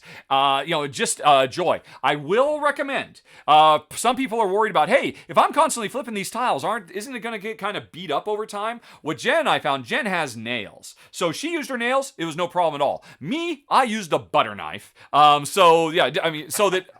played through the whole thing, and I don't think you could tell that it still wasn't brand new. If you don't have to treat it gingerly, you just have to can't just like kind of paw at them. You'll do fine. I just mentioned this because when I did my run through, a lot of people mentioned that. It looks like it'll self-implode. Nope, just use a butter knife or long fingernails and you'll be totally fine with our number 7, Adventures of Robin Hood.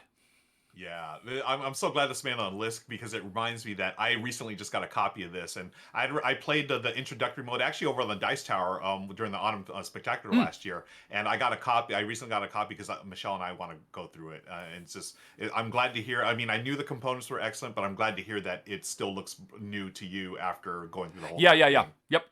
Nice, Good stuff. awesome, And great call. and as I understand it, there is going to be expansion content coming for it. I think it's already been announced for Germany, which means we will eventually get it in English as well. So I think the game, Right. like or before it, has a bright future.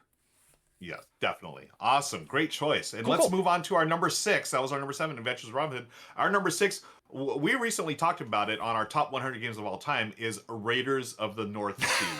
I had to put this on There here you go. because, I mean, it's one of my favorites, but again, the prices are almost ridiculous at Fun Again Games as far as, getting a quality game like this.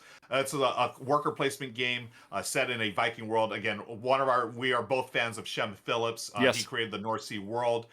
You are gathering your members to go raiding and pillaging and all the good, the fun stuff that Vikings do. As you can see there, the beautiful map.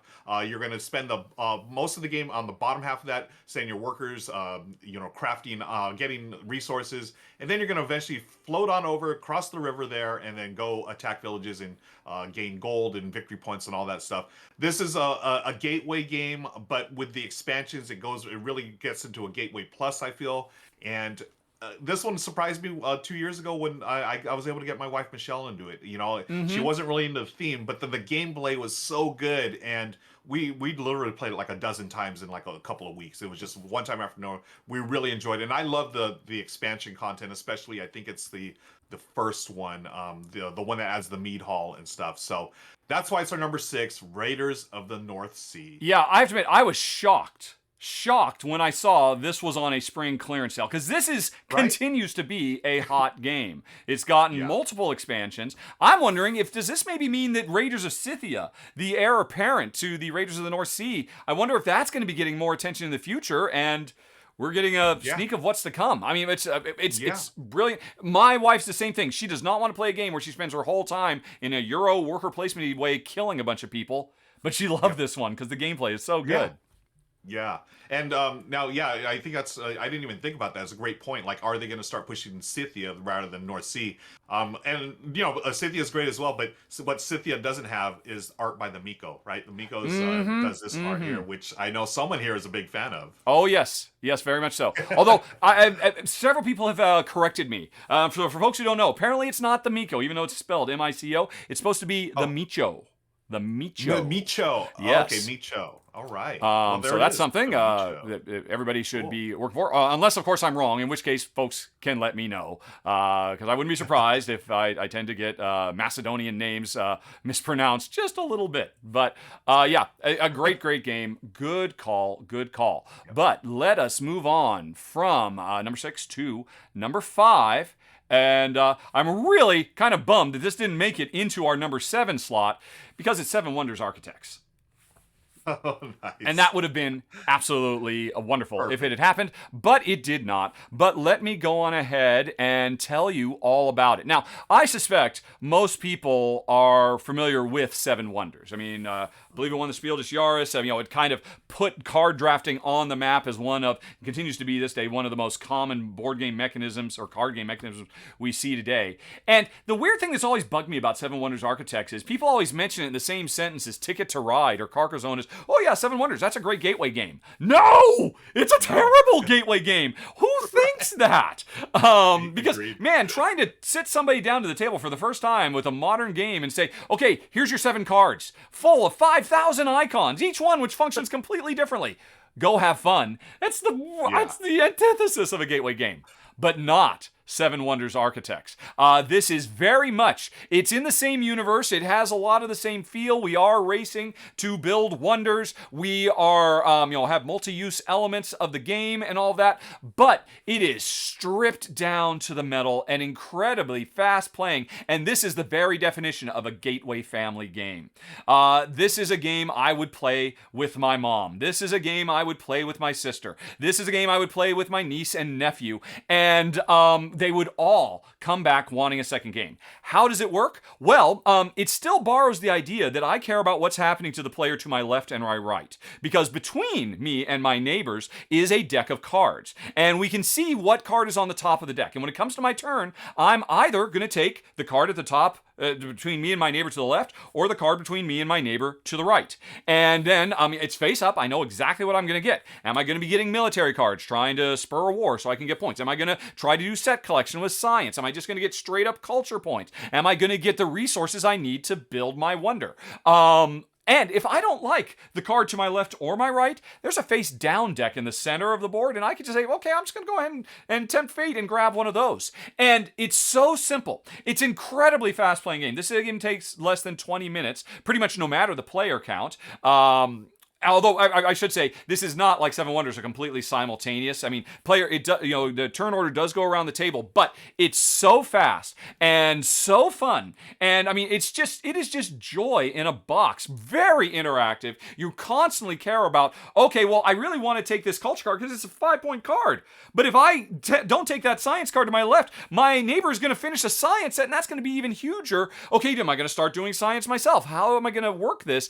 It's full of simple, light, kind of Euro gateway decisions that make a player feel smart. It is on the light side, make no mistake, but oh my gosh, this is just about the perfect gateway game that just makes people say, wow, I didn't know board games could be about this.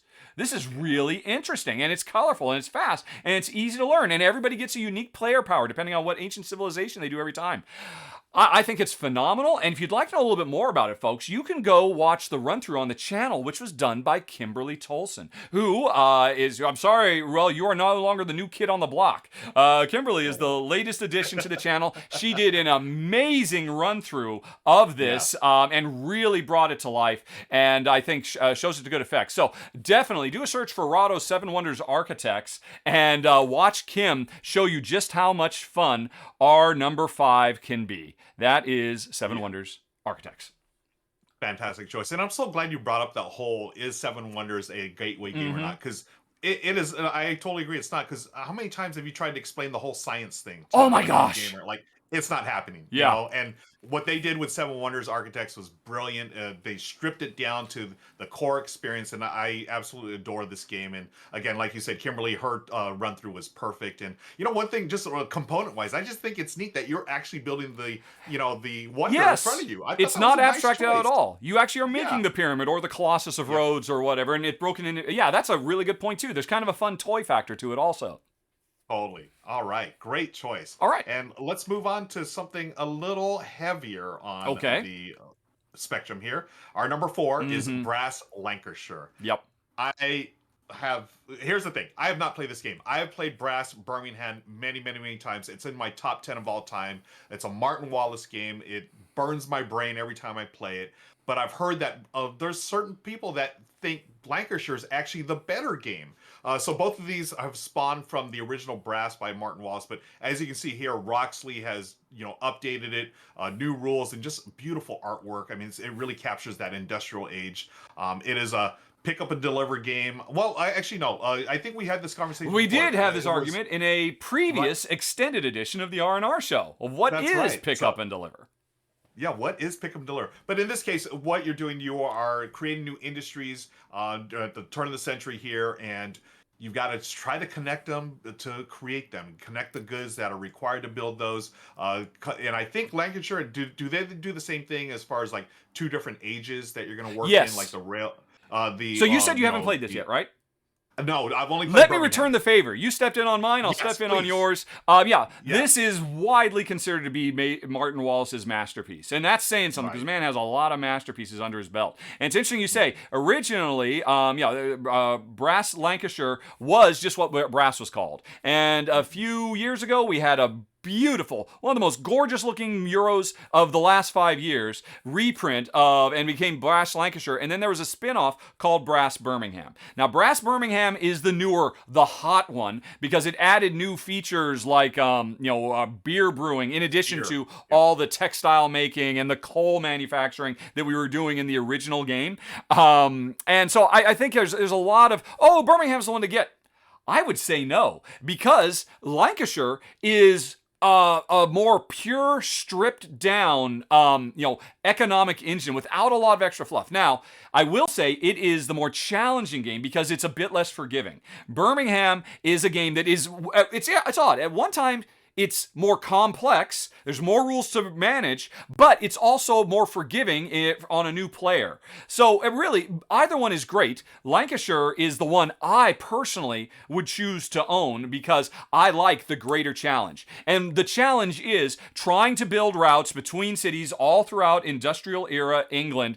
And the crux of the game has always been the synergy between players. Because as soon as I lay down track, everybody's using that track. As soon as I make a coal producing plant, there is a feeding frenzy trying to grab all of my coal so that other people can, spur their industry. And you might think, oh, that sounds like it's really cutthroat. No, I built that coal mine there, or that coal plant there, because I knew it was in a perfect place where everybody else would want my coal. This is not a zero-sum economic simulation where everything must be done at the expense of your opponent. In this game, it is all about everybody, taking advantage of the opportunities we're all giving to each other as our industry grows. And like you said, in the first half of the game, we are literally shipping stuff around on canals. That's what's shown in the picture here. But then, once we hit a certain threshold, we flip all those canals into rail lines, and now we're building rail, and that represents a huge increase in the amount of work that can be done, the throughput that is historically accurate. So, I mean, there's a lot going on. There's, trade with spaces overseas, and, just the overall presentation of this game. It's interesting. It's kind of grim and grimy because, it's the early era of industrialization in England.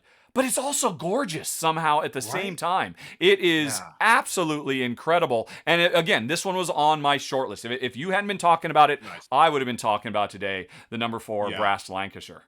Brass Lancashire, yeah. And again, it's the reason I'm so happy to see this again, because it's gone out of print a couple of times. It's hard to get this game, but Fun Again got, they have stock now, and it's, again, dirt cheap for what it is. I mean, I've seen, the game itself, it's Roxley, so it's the components are top notch. So, yeah, I mean, honestly, of everything we're going to talk about today, if you're watching this show tomorrow, that one is the one that I think has the highest likelihood of being sold out.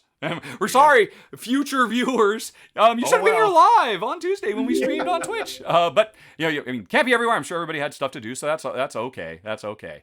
Okay. Yeah, fantastic. All right, number 4, Brass Lancashire. Now that is a classic Euro game, all about building up industry and all that. Let's talk about a more recent Euro hit. A very, very popular game from last year. Number 3 on the list is Origin's First Builders, which is, when I saw this on the list, I was okay, is this going to be my number 1? Or is it going to be my number 2 or my number 3? I'm not quite sure, but I knew I had to talk about it. Again, and if you want to know more about it, folks, you can actually go watch my run-through of it. It is out there, but let me go on ahead and show it to you on the Fun Again page, where it is marked down 40% from MSRP, so that is a great deal. And this is a fantastic game from a very hot new up-and-coming designer, Adam Kopinski. And it's interesting. I mean, Adam Kopinski is more known for kind of Ameritrashy, dudes on a map style games. And I didn't know what to expect going into this, but this is one of the best pure Euro economic simulations we had from last year. And there's so much I love about it. I love the story this game tells. Because it tells the secret origin of humanity's ascent. Because it turns out we had a little help from aliens. And so you go back, we're in the era of antiquities, we're trying to build the great wonders and all that. But on the table are these cool little plastic flying saucers that represent the aliens. And we have to decide, how are we going to deploy our workers? We have workers who have specialized in communication with the different aliens, so we can get bonuses if we send them there. But sometimes we need to be inefficient and use them elsewhere. But we're basically activating these aliens that give us the means to build wonders, to do a lot of interesting tiling, to do a lot of engine building, to do a lot of set collection. This game has 5 or 6 different paths to victory, and they're all equally impressive. Are you going to invest in coliseums and entertaining your people? Are you going to invest in science that the aliens can teach us? And all of this is driven by workers and dice worker placement. One of my favorite things about it is that you unlock more workers by getting these cool little dice caddies that go on them, and then the dice themselves represent our experienced workers who we have to send out, because the aliens won't just talk to everybody. If the aliens are feeling a little haughty, you got to send one of your best workers out there. But your best workers really go to that action that I don't want to do, but that action I could send one of my crappy workers to. So it's a very interesting take on worker placement. It's dice worker placement, where the dice color and the dice pip both have different meanings, and you constantly have to juggle what is the smartest move to make. But then, of course, you're also devoting your dice to full-time running of your society, and so you're getting rid of them over time. And there's a lot of really interesting, fun balancing going on in our number 3, Origins First Builders. Yeah. Okay. I am really looking forward to playing this game. I recently just got a copy of this as well. But 3 words: dice worker placement. I'm all in. Yep. That's all I got to say, and it's a great price. Awesome, nice. Number 3. Let's move on to our number 2, Okie dokie. which is come on. You can do it. Number 2. I can do it. Number 2. It's a favorite of mine. It is Viticulture, the Tuscany Essential Edition. I knew there was no way you weren't putting that on your list. Yeah, this was an automatic for me. I absolutely love Viticulture. I mean, just the theme, it's a pleasant, hey, you're running a winery and all the things that go with that. But Tuscany, what this does is, as great as Viticulture is, Tuscany takes it to the next level. Before we go any farther, we should say this is an expansion. Viticulture is required to play. This is an expansion. Yep. That's right. And that's why I wanted to highlight it too, because this expansion, folks, doesn't really go on sale much. But it is on sale now at Fun and Gun Games. As you can see there, it replaces the original map. It's still got the same worker placement, but now you've got a couple of more things you can do. And instead of having 2 seasons, you're going to actually do all 4 seasons this time now. You're going to do, different actions for each season. You have a little bit of area control in that map, which also gives you resources, which you can use. It brings in special workers. So in the original Viticulture Essential Edition, the brilliant part of that game was the grande worker, right? Yeah. That big worker that can go on any spot. Well, this still has a grande worker, but now has special workers that have different abilities, and you can change it up from game to game, either randomly or you can choose, certain workers, which I love. And then, you're gonna you also have buildings that you can attach to your winery.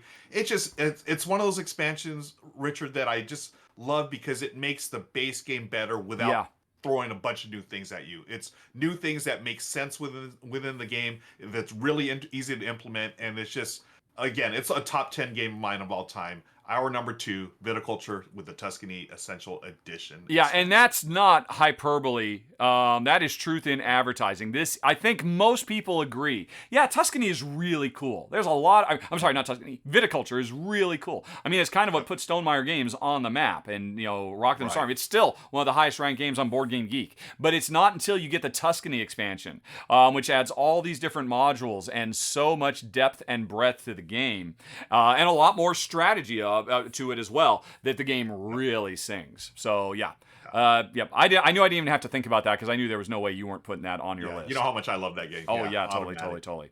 Yeah. All right. Not as much as I love our number 1 game though, Ruel. I was flabbergasted when Corrosion came across my line of sight on this super sale. Corrosion made my top 10 games of 2021. It is absolutely phenomenal. It is one of the coolest engine building games you are ever likely to see because of everything it does. I mean, I feel like I've had a slow-moving love affair with Corrosion on this show going back until before Essen. It was like I was so excited with Essen Spiel, and then I think it came up in another top 10, and so here it is again. And it is... for a really, really great price on this spring clearance. There's no way this wouldn't be my number 1 must get on all 400 things that are available. And it is because, like I said, it is engine builder, and I love engine building games. I think a lot of people do, but this one does a lot of really cool game-changing ideas. The key to the game is in the title, Corrosion. This is set in a steampunk era of industrial world, although there's really not any, it's just, it's only steampunk in that there's a lot of steam everywhere. There's steam everywhere, and it's corroding everything.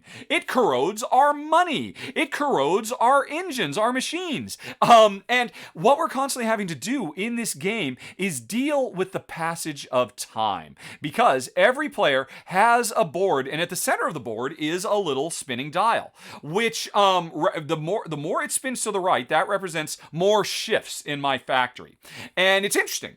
There's a lot of games, or not a lot. There's not as many as I would like, but I love games that have the passage of time being a resource that you have to manipulate, that you have to pay attention. Right? Okay, in 2 rounds, I know this is going to be over here, and I have to prepare for it, and this is how much time I've got, and you're constantly like spinning all those plates. This game is interesting in that the wheel that represents the passage of time doesn't turn automatically. It only turns if you say it does. It only say if you say, okay, we're going to the next shift, we rotate it, and what will happen is when I rotate that wheel, good things and bad things can happen. Some engines will only activate when I rotate the wheel. So unless I start rotating the wheel, my engine is just sitting there doing nothing. Other engines won't activate at all. They're generally more powerful until the wheel eventually reaches them. So I want to get the wheel over there as fast as I can. Now I also, there's a bit of deck building in this game too. All of our engineers that we can hire, that we can send out to our factory to do different things. And once I played my engineer, they don't come back into my hand until the wheel rotates, so that they can end their shift and they can come back into my hand so I can play them again. So there are a lot of things that incentivize me to be rotating this wheel like crazy. The thing that disincentivizes me is it also destroys everything, because when it eventually gets to, it's great when it gets to the engineers, they come back to work. When it gets to my engines, they're dead, they're toast, they're finished, they're kaput, and I lose them. They literally corrode away to nothing. If I haven't found a way to spend my money that is stockpiling, my money will literally corrode away to nothing, unless I can make sweet, sweet chrome engines and chrome money that will survive. So that can be one of the things you're shooting for, trying to build an engine that gets you towards chrome. But you could also be building engines that just try to meet short-term or mid-term or long-term objectives. There's a very, very cool objective card system that is quite unlike anything else I've ever seen before. And it's interesting. I love this game. Like I said, it made my top 10 of the year. It does so many cool things. I love engine building. I have seen some people worried or complain that they played and said, I played it 2 players and it took us 4 hours and we didn't even finish. We gave up. If you're at all interested in this game, I just want to repeat this. I can't repeat it enough. Remember, everything else I said, put it aside. This is a race game. If there is one player who is pushing time forward so they can get the most they can, even if it means they're going to corrode their factory to the ground, if they are moving fast, and this is a game about grabbing that bird in the hand. No time for the birds in the bush. If you're doing that, because everybody has control over that wheel. There are tricks you can do to stave off the passage of time. And if you want to, you can just kind of get yourself into a loop where I'm just going to keep making engines so that I can make more engines, so that I can make a cooler engine, so that I can make a better engine. But to what end? At some point, you have to actually get something out of these, and to do that, you have to sacrifice this stuff. So, if you go in with the right mindset, you are going to have a blast if you love fast-playing, race-focused engine building games, or racing-focused engine games, I should say, which is why Corrosion makes the #1 spot. Yeah, I another one that I'm looking forward to. I had a feeling of this one and Origins. I figured those two are a lock for you. Yeah, so nice to see it. And yeah, it's been nice to see your love for Corrosion grow throughout the R&R show. It has. Here it is now on sale. Yep. Perfect. Awesome. All right. Okay. Great. Well, folks, that is it. We have finished another episode. Hopefully, you may have found something interesting amongst all of that business, but the important thing is, did you hear Ruel or myself say the secret word sister? Was there a mention to Twisted Sister? Did somebody say they're not going to take it? No, they're not going to take it. They're not going to take it anymore. If in fact that happened, do not tell us about the song that was sung. Instead, what game were we talking about at that time? Send the name of the game to contest@rahdo.com, and maybe you will win the $50 gift certificate. We will be doing a drawing for that a week from now, so you basically have until March 29th, 2022 to find, and spoiler, there's no Twisted Sister reference. I just couldn't help myself. There were other uses for the word. And see if you can spot it. Send in to contest@rahdo.com. Maybe you'll be the big winner. We'll do our drawing next week. And I think that's it, Ruel. Are we out of here? I think we're out here. We have done our obligatory reference to a song from 30, 40 years ago, so I think we're good to go, my That's friend. how you know the show is over, when we start showing our age in the worst possible way. Cool. Yes. Okay, well, thank you once again, for Ruel, for bringing the goods. Thank you, folks, for watching.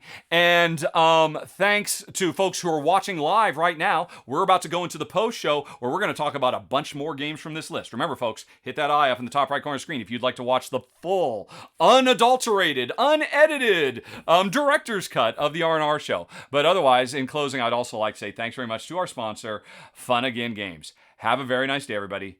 Talk to you later. So long. Bye-bye. Hello. Hello. All right, that worked out well. Welcome back. And hey, we have 15 minutes, the way it should be. Yeah. Not bad at all. We were on schedule, and again, welcome back to everyone that's joined us for the post show. Did you all get the secret word? If you didn't, you can subscribe and whisper Richard, and he will just tell you where it is. Oh yeah, so, I will make no secrets about it. And it's interesting too. I originally had a way I was going to say it, and then in the middle of it, I thought, oh, that's a much better way to say it. So I actually pulled a onesie-twosie on myself. I don't know if that makes it easier or harder to find. But yeah, folks, so many benefits for subscribing here on Twitch. One of them is don't stress over if you can't find the secret word. Just, I think I've seen 3 whispers have already come in asking where it is. I'll get to you folks after the show, and I'll let you know so you can enter easy peasy lemon squeezy. If you don't want to subscribe to the show, by the way, totally understandable. And certainly, although if you have an Amazon Prime account, remember, it's totally free. It costs you nothing to get all those benefits.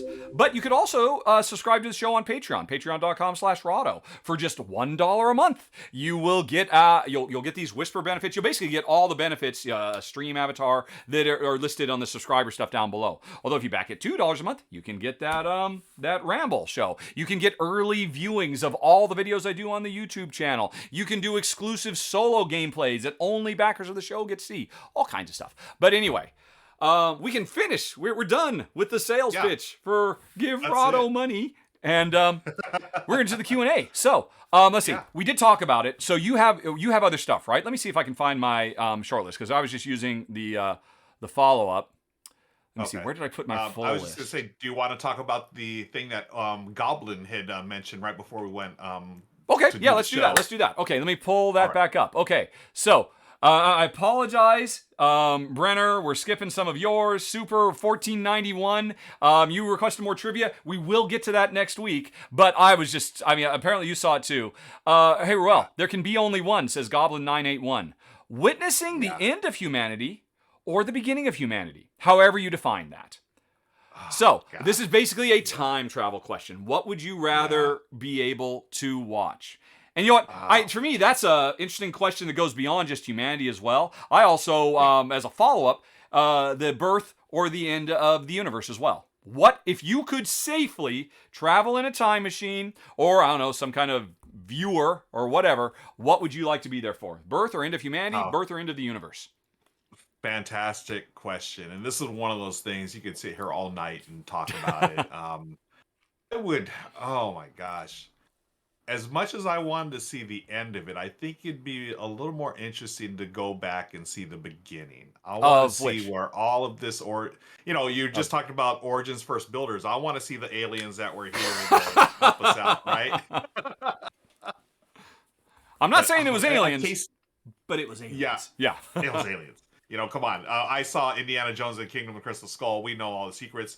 I can make a case for either one, but I feel like, just me personally, I would like to see the start. When are we ever going to disagree about anything? Really? I thought you would be really. No. I don't care. Well, first of all, the end of humanity. God, that's going to be depressing. Right? That's going to be so at the same time, you're like, oh my gosh, this is it. You know? And there are so many unknown. I would just like to know what the world was like back then. And of course, again, as you said, however we want to define it. Obviously, there's lots of different concepts of what is the beginning of humanity. Is the beginning of humanity as we know it today the first time we planted seeds? You could make an argument that, that's what we think of as humanity. Or is it the first time a child was born that switched us over from Homo, whatever we were, to actually Homo sapien? Or is it? Do you want to see the moment that the we came down from the trees the first time? An ape decided, hey, you know what? I can't see over this grass. I'm going to try walking. Oh, I'm pretty good at this. And you know what? I'm going to survive longer, and I'm going to have more kids, and I'm going to spread this. And, all of those things. I think there would be a majesty to that. It would be so deeply meaningful and personal, to see any of those moments. To see, if you wanted to find it, to see, the preeminent step of, the first sea creature that came out of land. I guess I'm not interested in seeing the... honestly, if I could, I would want to see the first... What is the definition of life? I want to see those first more than those ends. And that's not to say I wouldn't be fascinated. I would love to have a cheeseburger at the restaurant at the end of the universe. Make no mistake about it. We're all got all the references today. But no, I think so. What about the universe itself? Right. I want to know, is the start of the universe like that scene from Space Odyssey 2001? Is there a big monolith? Oh! And, do a bunch of apes start banging on it? I want to see, is that it? But cheeseburger at the end of the universe, that would be pretty cool too. Yep. But I'm definitely more of I want to see the beginning of the universe. I want to see the beginning just because I want to see those Infinity Stones come out. And I want to see Galactus. And I want to see all the things from the previous universe come through. Because I'm being silly and a Marvel fan. Yeah, but that was a fun one. I was definitely interested in that topic. Perfect. Right, great. But let's do some Q&A. Folks, did you know that if you ask us a question, but you start the question with a question mark, then it goes into a special queue, which means we won't accidentally miss your question, and we can answer it. I already have one that I put in the queue before we started. Do you have it up, or can I find it? Is it still there? Yes, okay, here it is. It's from Kyle. I will put it on screen. Kyle actually sent a question to questions@rahdo.com, which is normally for the podcast. But he asked, hey, could you ask this on the show? So Kyle asks, this is a question for Ruel. I don't do Twitch, but I listen to the podcast, and I was curious. Based on Ruel's recent revelation that you were having trouble playing Bonanza because of the card ordering thing, this was a topic that came up in last week's show. Have you ever played Luxor? And if so, is it just as unplayable for you since it relies on preserving the order of cards in your hand? And you could be on that. There are plenty of games that do this besides Luxor, which is a very cool little fast-paced race game from Queen Games. Right. I have not played Luxor. And you should. You'll like it. You'll like it a lot, I think. Hold on. I would have said you'd like it, but I don't know. But... the card thing. So how, so Bonanza, and again, I know we're gonna have the beanheads coming after me, but Bonanza, remember, that is a card game through and through. So it's just very natural for me to do that, to reorder my cards. However, in a board game like Luxor, I'm gonna have that set card of hands, but I'm gonna have other stuff to do on the board. I'm assuming, right? I've got things to worry about. I feel like it wouldn't bother me as much as a pure card game would. Yeah. Well, I would say Luxor is not as puzzly. Not as puzzly. From what I understand of Bonanza, from what I know of Bonanza the Duel, it becomes a very, very challenging thing. Whereas Luxor is a more lightweight. Although it's a Queen game, so it's got lots of modules you can turn on to bump up the. Right. But just playing base, it's a pretty simple race game. I think you would enjoy it. I think you would find yourself more compatible because it's less puzzly. On the flip side, I bet Wine the Film, which is one of these games I played at from your friend, Jin, right? Yeah. I don't know if he's ever tried to push that on you, but that would probably make your head explode, maybe even more so than Bonanza. You know what? And the thing is, I played that with Jin. Really? The original, and the thing, the not moving the card, that didn't explode my head. It was the colorblind accessibility. Of course, yes, you're right. Yeah. Yeah, Mm-hmm. but thankfully, they have a new edition that fixes that, so I'm looking forward to playing that again. Because that game was, again, I saw for what it was. It was brilliant, but at the time, it was just unplayable for me because of the colorblind stuff. But, okay, great question. All right, let's move on. I've got the list here. Goblin asked a while ago, Ruel, are you tanned? Or is your camera red? I think there is a red tint that sometimes is in your videos and sometimes is not. What is going on? It's an OBS thing. I have no idea. Let me go to OBS. So it's not the lighting of your room is changing. Yeah. Wait. You know what? Maybe no. Well, it just changed a lot just this second. Yeah. Oh wow. What happened? You just plunged into darkness. Okay. The lights are still on. Okay. Yeah. We risked the gremlins coming out. Yeah. Where is? Oh. See, this is that funny thing where in OBS the camera control just sort of slides on me sometimes, just because it feels like it. Okay. Now, how's that look? Oh, that is less red. I would say you're a bit. Less red. You're still kind of a bit dusky. Okay. You probably want to, but you're certainly less red now. So basically, you're going to chalk that up to pilot error. Yes, pilot error for sure. All right. Okay. I will Thanks, let you Goblin. take over the questions now, since you normally do that. Let's go to Duck of Death. I always love reading Duck of Death's name on screen. Duck of Death 5. Ruel, I read on your Just to Twitch be- channel yeah. that you like reading. What books or genres are your favorites? Oh, great question. I do enjoy reading. I don't read as much as I used to, but I like, sci-fi. You know what I really enjoy? I love reading people's autobiographies. I'm into memoirs and stuff like that. Fiction, I love reading the Star Wars novels. I'm a little bit all over the place, but I don't read as much as I should or I used to. But thanks for the question, Duck Death. What about you, Richard? Are you much of a reader? Or In college, We read I real was a books. voracious reader. Growing up, my mom said she was worried that I was living my whole life just, with my nose in a book, not even paying attention to the world around me. And right up to college. In college, I read so voraciously, I couldn't wait for the latest. I couldn't afford the hardback books. They were too expensive. I didn't want to wait 6 months for the softback. So there was a bookstore in the University District of Seattle, Washington that would rent books. And I would rent them by the week and devour them as fast as I could. I was such a reader. But then when I went to the video game industry and I just found, I have no spare time anymore.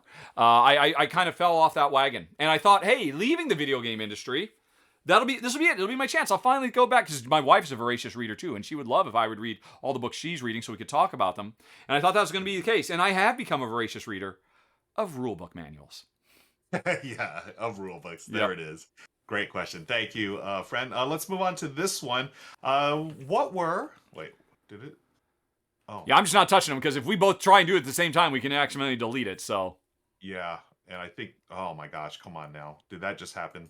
Oh no, do I need to take back over? Well, Cass was asking what were the other games on our list that we were going to talk about. Yes. For the You're going to put that on the screen? Somebody must have said that, right? I'm trying to. I don't know. I've got to do the whole refresh thing again. All right, okay. I think I've got it. Yeah, here we go. Okay. Boom. Yeah, Cass and Miller. Wait, you're okay. It has died. It's also, I'm clicking it, but it's not coming up. So you're right. I will also refresh, and we will race, because we cannot answer that question without actually having the text on the screen. And oh man, I love feature chat so much, except it's just not. It is now not going to work for 40 seconds. It just won't work. Yeah. And after 40 seconds, it will come back. So while we're waiting for that, I totally forgot. I was going to try and find my list yesterday. Yep. Come on, feature chat. Where are you at? Yeah, it'll come back in a minute. Right. So. Yep, coming back. Okay, but in the meantime, alrighty. Okay. Yeah. Geez Louise, where to start? Let's see. The ones that were the rest of my, obviously it was my 5 and your 5. The rest of my 10 were Key to the City London, which Keyflower is in my top 10 games of all time. Key to the City London is basically Keyflower gameplay set during the growth of London instead of some small colonial village, and it really streamlines Keyflower, makes it a faster playing game. I still prefer Keyflower, but I thought Key to the City London was fantastic, and it's 42% off. Steampunk Rally Fusion is a great race game. And I kept it for years. The only thing that made me get rid of it was Cubitos is a better race game. But this one is still fantastic. I love it to bits. Oh, I see the refresh happened for me. It happened for you a bit quicker. So we got Cassandra on screen. So yeah, I love Steampunk. It is such a great engine builder / race game. Tile laying, engine building, race game. So clever. It's got a great sense of humor. I highly recommend it. If you don't mind your race games having a little bit of, I set a trap on the track for you. It has a little bit of that kind of stuff, which I'm not crazy about. Pendulum from Stonemaier Games. It's a Marmite game. People love it or hate it. I still love it.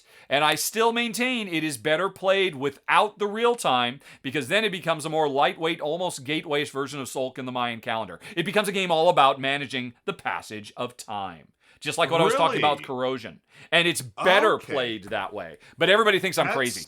But then everybody complains, I hate this game real time. But I refuse to listen to Rahdo when he says that the turn-based is actually better. I don't get it. Wow. So the turn-based, that's an official variant. Yeah, it's in the box. There's extra components in the box that let you play it as a turn-based game. And I think it was actually done as a way to allow players to learn the rhythm of the game. Because it is daunting to play that as a real-time game the first time. So you can kind of learn how the passage of time and how you can strategize so that you can then be better at the real-time game. I don't even bother. I think it's a great turn-based game. Let's see. Wow. Oh, and then I had Brass, and I had Dinosaur World, and I think those were the rest of my my top 10. But then I got a bunch more. What about you though? Yeah, okay. Top 10 for me, the ones that we had. Sheepy Time was one. Oh that I my know gosh! You really enjoy. Where's my Sheepy Time? Where my Sheepy Time? Is it up there? It is. It's over here somewhere. Oh, I love that game. Yeah, it's such an underrated game. It's got that rondelle mechanism, very, very cute. One of those games that looks like it's for like kids or like younger gamers, but it's not. They really should not have themed it that way. I think they killed themselves. Everybody thinks it's a kids game, and I mean, yeah, you can strip it down and make it kind of a gateway game, but it is not a kids game at all. It's not a gateway game. Yeah, that's right. Another one, Via Nebula. This is another Martin Wallace from Martin game. Wallace. Via Nebula is kind of Brass Light. Brass turned into a cute, adorable, cartoony family game. Yeah, that's totally what it is. Brass Light, folks. It's got this funky theme to it, and it's got these really cute pig meeples and stuff that I always adore. Number 3 for me, Ragusa. This was strictly because I'm now this fan of Fabio Lapiano. Fabio Lapiano, yes. Yeah. That's another reason. I have not played it, but I'm a fan of his now. I believe Ragusa was not his first design, but it was his first one that really got a lot of attention. Yes. Or wait, no, Kalimala. Kalimala was his first big that's game. The one. I really wanted to play it, except at the time it was a 3-player minimum. But they've since released 2-player rules. Ragusa is very good too. It's a very clever, really interesting twist on worker placement. What is this from? I just found I'm gonna figure out what game that goes into.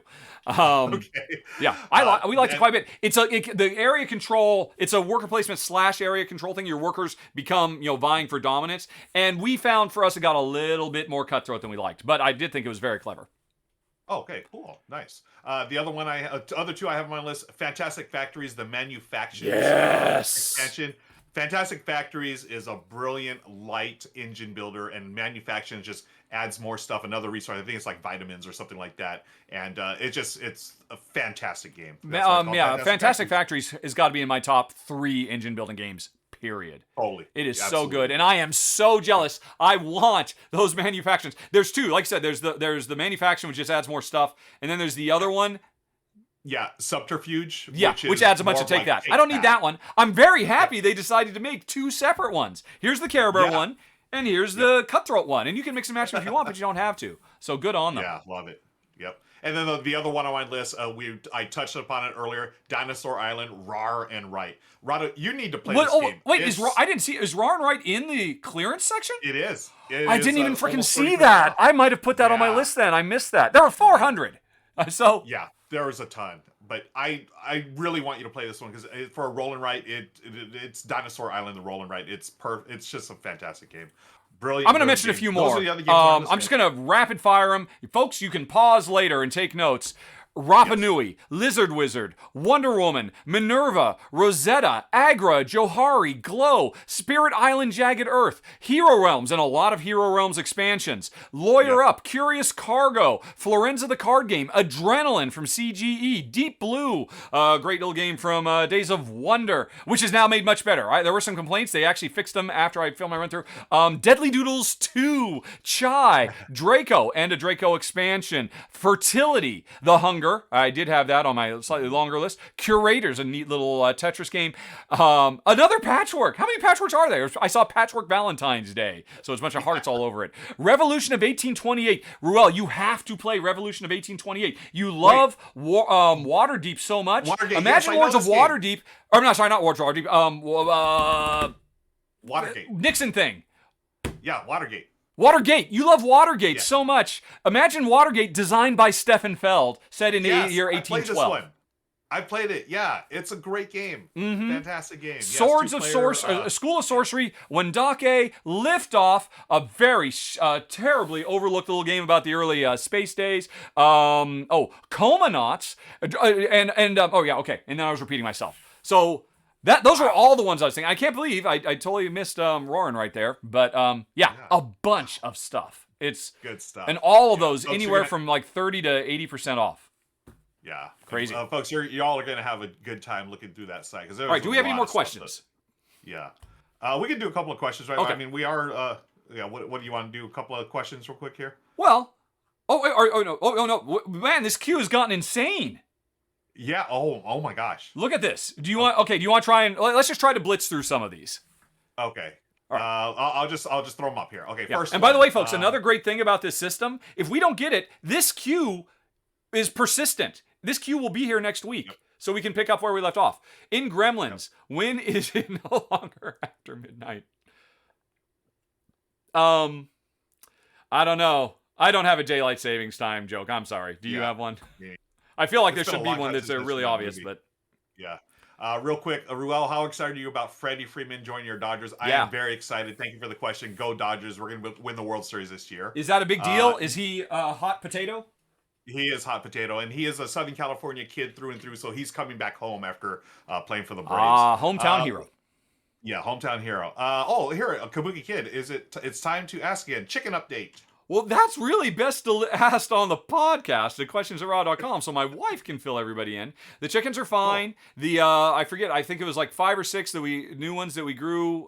They have all grown up. They have started laying eggs. We have not lost any more chickens since. They're all getting along great. We've stolen more of the surrounding land to give them more space. We've recently found out there is one member of the whatever our little housing association is, we have a board or a council or something like that. Turns out there's one person on the council who is unhappy about our chickens. Oh no. We recently heard some scuttlebutt. And so no. we might have to set aside some eggs for this person or something like that. A little local egg graft going on. I love it. Nice. Rahdo, what are your favorite expansions to escape the curse of the temple? There's so many of them, it's hard to say, but my gut response, and I bet you even if I studied really hard, it would be my number one. It's one of the first ones. It was one of the first promos. It's called The Pit. And it's so brilliant. It is so thematic. Just go on ahead and jump down. Now you got to pull your way back out. And all of a sudden you want to roll the black instead of, and other people, and it just feels like if I'm down there and I'm stuck and Jen Rush is in there, it just feels like we're reaching for each other to pull me. Yeah. I love the things where the theme can really come through the mechanisms, and I've rarely seen something that does it as well as The Pit. Yeah, nice call. Yeah, it's been a while since I played Escape, but I do remember The Pit being a nice little expansion. Yep. Let's see. Which geographic region is putting out the best games? U.S., Germany, Japan, Czech, Italy, or other? Wow. I don't know. Can we just say Europe? No, that's Europe, cheating. Maybe? No, that's cheating. That's cheating. He wants a country. I might give it to Italy, quite frankly. You were just talking about Mr. Lapiano. Italian designers. I mean, exactly. There is. I don't know. Are they a clutch? Are they a coven?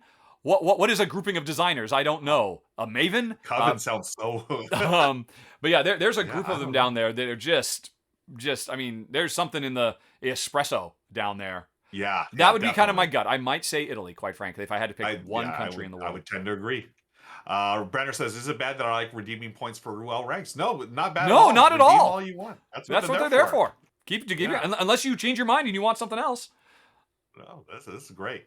You don't have to answer this one. I don't know if it's too personal or not. I hope there are plans to connect with. Yeah. I mean, we definitely left it at that. We exchanged phone numbers, so nice. She can call whenever she wants. Mom said, we have a guest bedroom, and I'm like, but she said, oh really? So, but we'll see what happens. But no, I mean, I am certain it was not a once and done.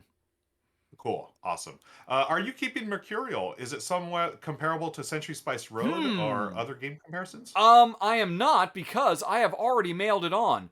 Most of the prototypes I cover for Kickstarter games end up getting sent to somebody else to do more coverage. So if they decide to send me a final retail copy, which probably only happens about a third of the time. Most of the time we play the prototype, that's it, we cover it, and then we move on. It could potentially be a keeper, I think. It could be. Depends on how big the box is. We really did like it quite a bit, though. And honestly, neither of us expected we were going to like that game at all. I was really taking a gamble saying yes to covering that one, because we just don't care about making potions or casting spells or combining reagents. But the combo-y stuff was really very nice. Cool. Awesome. Are you getting the new Rolling Realms promos that keep popping up? No, how do you do that? I know they were there. I mean, you just have to go to Rebecca Scott, rating of the party of 159. Oh my gosh. Oh my gosh. Thank you. Wow. Well, that's going to skew the stats a little bit for this episode. Hey, everybody. Welcome. Hi, Raiders. We were just in the middle of a Q&A. We were just about to leave, but now I feel like we're kind of chained to the... We gotta put on a good show for these people. We're hanging out. Yeah. Thank you, friends, for the raid. This is the R&R post show. So what Rahdo and I do every week on Tuesday, we go live and we record a top 10 list and we give away games and we do a pre and post show. And we're just all about the board games, folks. As you can tell, looking behind us. Join us, Raiders. Appreciate it. Hang out and chat. Thank you very much for skewing the stats, Becca. Yes. You are the best. I know I've said this in Becca public, is the best. and I stand by that statement. It's a pretty safe statement to make. You are all of the awesome. Definitely. Becca, thank you so much. Here's a question that someone in chat just dropped. Two-part question from Gobuki Kid. What is the most important TV series from the 70s? Also, what is your favorite show from that era? Wow. I think we touched on this the other week. I think we sort of said, we should answer that. Yes, okay. Top 3 sometime. I have a tie. Most important. Between most important. And I'm pretty sure I know. I'm going to have to. My first thought was immediately All in the Family, right? Archie Bunker, all that. I mean, that kind of is defined. I mean, I think that's important in terms of the industry. In terms of in terms of the evolution culturally of the situation comedy as an art form, right? Yeah. But I think that pales in comparison to the Jeffersons, which is an incredibly important cultural touchstone. And that's I mean, it was certainly eye-opening for me. It was certainly a hugely important show to me as an impressionable white kid. Who knew black. Those are the only black folks I knew, and all that show showed me is, hey, these are great, funny, wonderful people. And they deserve an awesome show and 15,000 spin-offs just like everything else.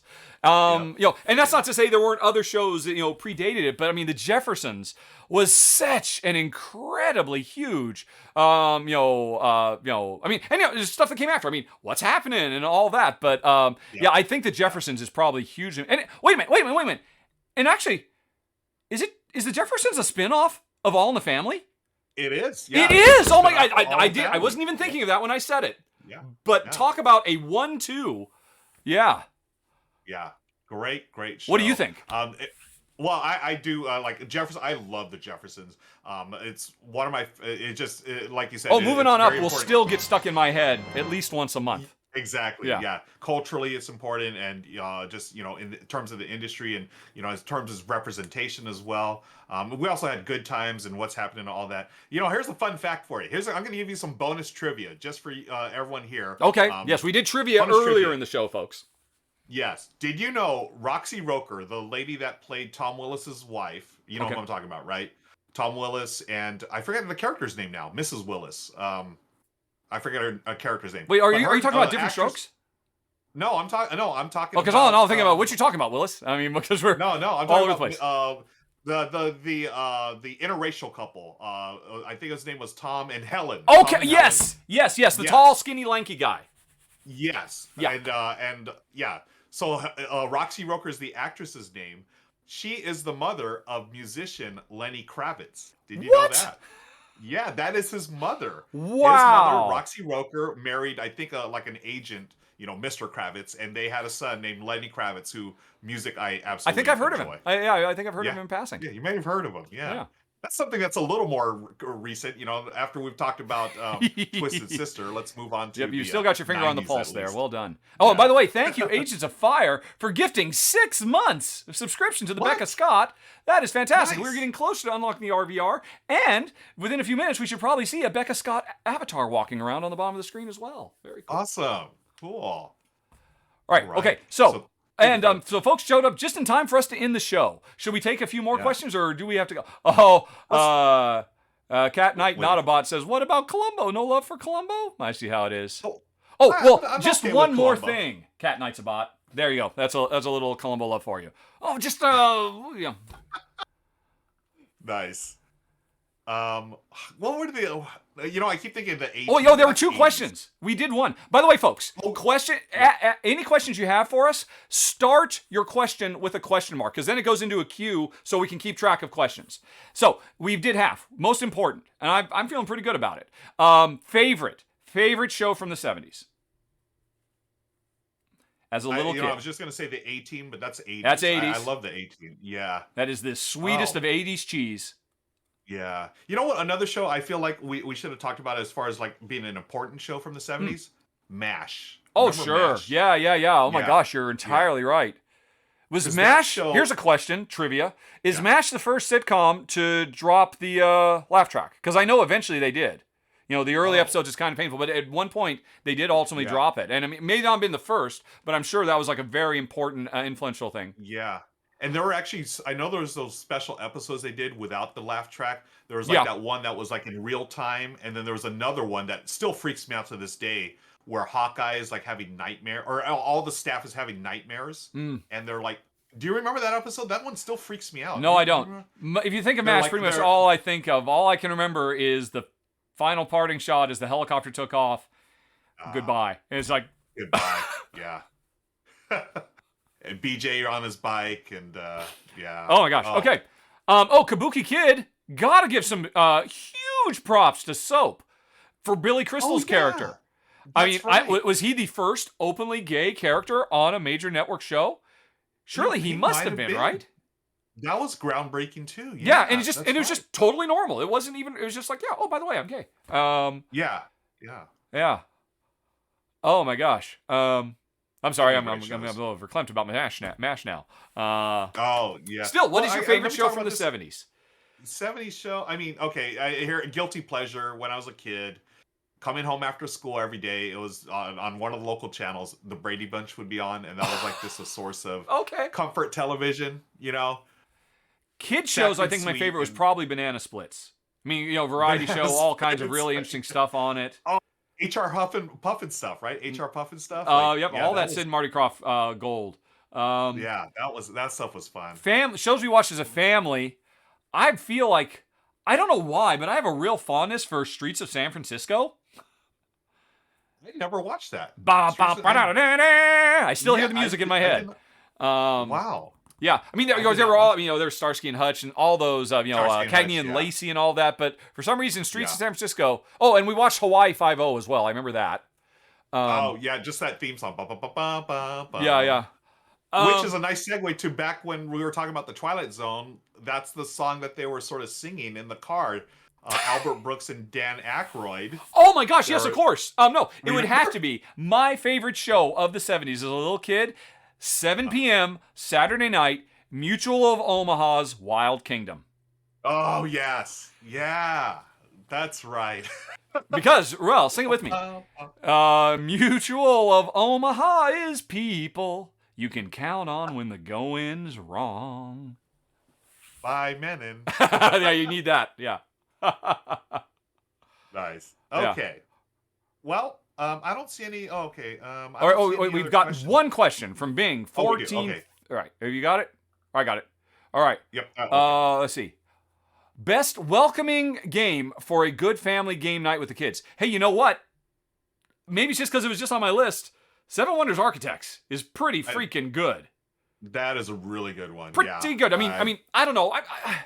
I've never been around young kids very much. I mean, is it too dry for kids? Do kids need to have slime and rocks to I don't throw? think I don't know what kids need. Yeah, I don't think so. As long as the game, they find it engaging. Like, okay, It's here's bright the and thing. colorful and cartoony. Yeah. Well, here's the thing. Like, I remember when my nephew, he was, I think, 8 or 9 years old. I would, he'd spend the weekend with me and Michelle, and I remember one of the first games we played together when he was 8 or 9 years old was Nexus Ops, and he loved it. And that is not like a typical family weight game. Okay. Nexus Ops, and we had a good time, attacking each other and doing all the things. So, Well, see, that's the guess thing. it I just mean, is depends. that ultimately more attractive to kids because it's an action game as opposed to Yeah. a building game? I don't know. I mean, obviously, all I care about is Euros. Yeah. But I Oh, think okay. just having Then, yeah. If you don't want a Euro, you want again. It was on our list earlier, so it's fresh in my mind. The Adventures of Robin Hood. Yeah. That is the very definition of a wonderful family game. If I had kids, I could not wait for them to be old enough to be able to play that game with me. Agreed. And I was just thinking about Seven Wonders Architects again. Like you had mentioned, it does have that toy factor of you're building that. Yes, thing. So I that's think true. That is true. That would get kids into it as well. Yeah. All right, a similar type of question from Forest of Glass. Best game recommendation to get a comic book fan into heavier board games. I mean, it's Marvel Champions, of course. Marvel Champ. Yeah. That's What else? The one What else is there? I mean, Yeah. I mean, I guess we're. I mean, I guess there's Legendary. Yeah, the Legendary. Yeah, but I But think Marvel Champions is the one. yeah, I mean, Right? and that base box, some of the heroes are nice and straightforward enough. Like She-Hulk is super duper straightforward. Okay. As opposed to Tony Stark and Black Panther, who are a little bit more advanced. And I think Spider-Man was pretty straightforward too, if I recall. Who's the other character? Yeah. She-Hulk? Oh, Captain Marvel. Yeah, Captain Marvel's kind of a mid. Yeah, I mean it's Marvel Champions. Okay. There's nothing else comes close. I mean, Marvel's showing up in Smash Up now, and it's showing up in all kinds of things. But he wants heavier games. Game, set, and match. It's Marvel Champions. That's the one. Great question. Thank you, Okay, friend. I see nothing in the queue. We have done it. In spite of the huge influx of folks. Hey, thanks for sticking around, folks. But it is time for you to continue your raid to somebody who wasn't literally had one foot out the door right when you showed up. Again, thank you so much, Becca. That was very, very kind. We both think you are the bee's knees. No, you know that from Ruel. I'm sure you've heard it from him in person. Yeah. I just Becca have is to awesome. admire you from afar. So what are we doing? Who are we going to go raid with this massive raiding party? Yeah, there's a lot of people. Well, let's see. I don't see any board gamers. Okay. Our friends Losapalooza are live. Let's see who else is streaming under board games. There's someone playing Agricola. I don't know who that is. There's somebody playing Agricola every week, it seems like. Yeah, I think that might be the focus of their channel. Yeah, I think so. Which is cool. Yeah. Oh, I don't know what that game. Oh, no, that looks like Quacks, but that one is in French. There's a bunch of French streamers and Spanish streamers right now, apparently. Okay. Wow. Man, there are the Spanish streaming board game community on Twitch is huge, mind-boggling. Huge, right? I don't. It's like they have thousands. Exactly. Yeah, I mean they have like successful video game channel numbers. Yeah. Some of these Spanish, and by Spanish I don't mean North American or South American Spanish, but like Spain, Portugal, Spanish. I mean it's amazing to me when I see I stumble across some of those. I think overall it's just Europe is more in tune as far as Twitch and board games, right? Because I also see like big German channels as well. Mm-hmm. But yeah, you're right. The Spanish channels are killing it out there. Well, so who do you like? I'm always a fan of the losers. All right. Well, yeah. I mean, of them, they are wonderful, fun, funny. Are they German or Austrian? They must be German or Austrian. I'm not quite sure. Dave is Dutch, I believe. Oh, how embarrassing for me. Oopsie. Yeah, I think Ilka is German. Okay. Well, okay. All right. So I can't quite tell what they're playing, but it looks like something that definitely could feature a lot of audience. Oh, it looks like they're playing a murder mystery game. I can't think of the name of this game, but go watch them, go raid them, go tell them. Yeah. Oh, and actually, he's going solo. Okay. All right. So you just have Luza today, no Palooza. So go tell Dave, hey, and help him solve this mystery. I'm sure he needs the help. Raid! Yes. And at just that moment, I hit the button, and it looks like it succeeded. Did it work? It is. Let's see, raid alert. Yep. Wow, we raided with a party of 109. Nice. Rahdo runs through. Yep. Okay. How about that? It looks like we were successful. He's unleashing the more than 99 Luftballons. Yep, very much appreciated. More 80s references. Yay. Yes. Okay, cool. Well, then we are out of here, Ruel. I will see you next week, which next week's going to be Kickstarter, isn't it? No, I'm gonna see you Thursday. Yes. If somehow you're still here, folks, which you shouldn't be unless you just jumped in after we finished the raid. Remember, Thursday, March 24th, show up and bring your pencil and paper and your printer to see if you can beat us in Raw and Right. Okay, Isle of Cats, Raw and Right. All right. Isle of Cats, Raw and Right. And then next week, I believe it's another Kickstarter, upcoming games for April Roundup. And then we continue with the top 100. We will get through it. Awesome. By hook or by crook. Yes, we will. Okay.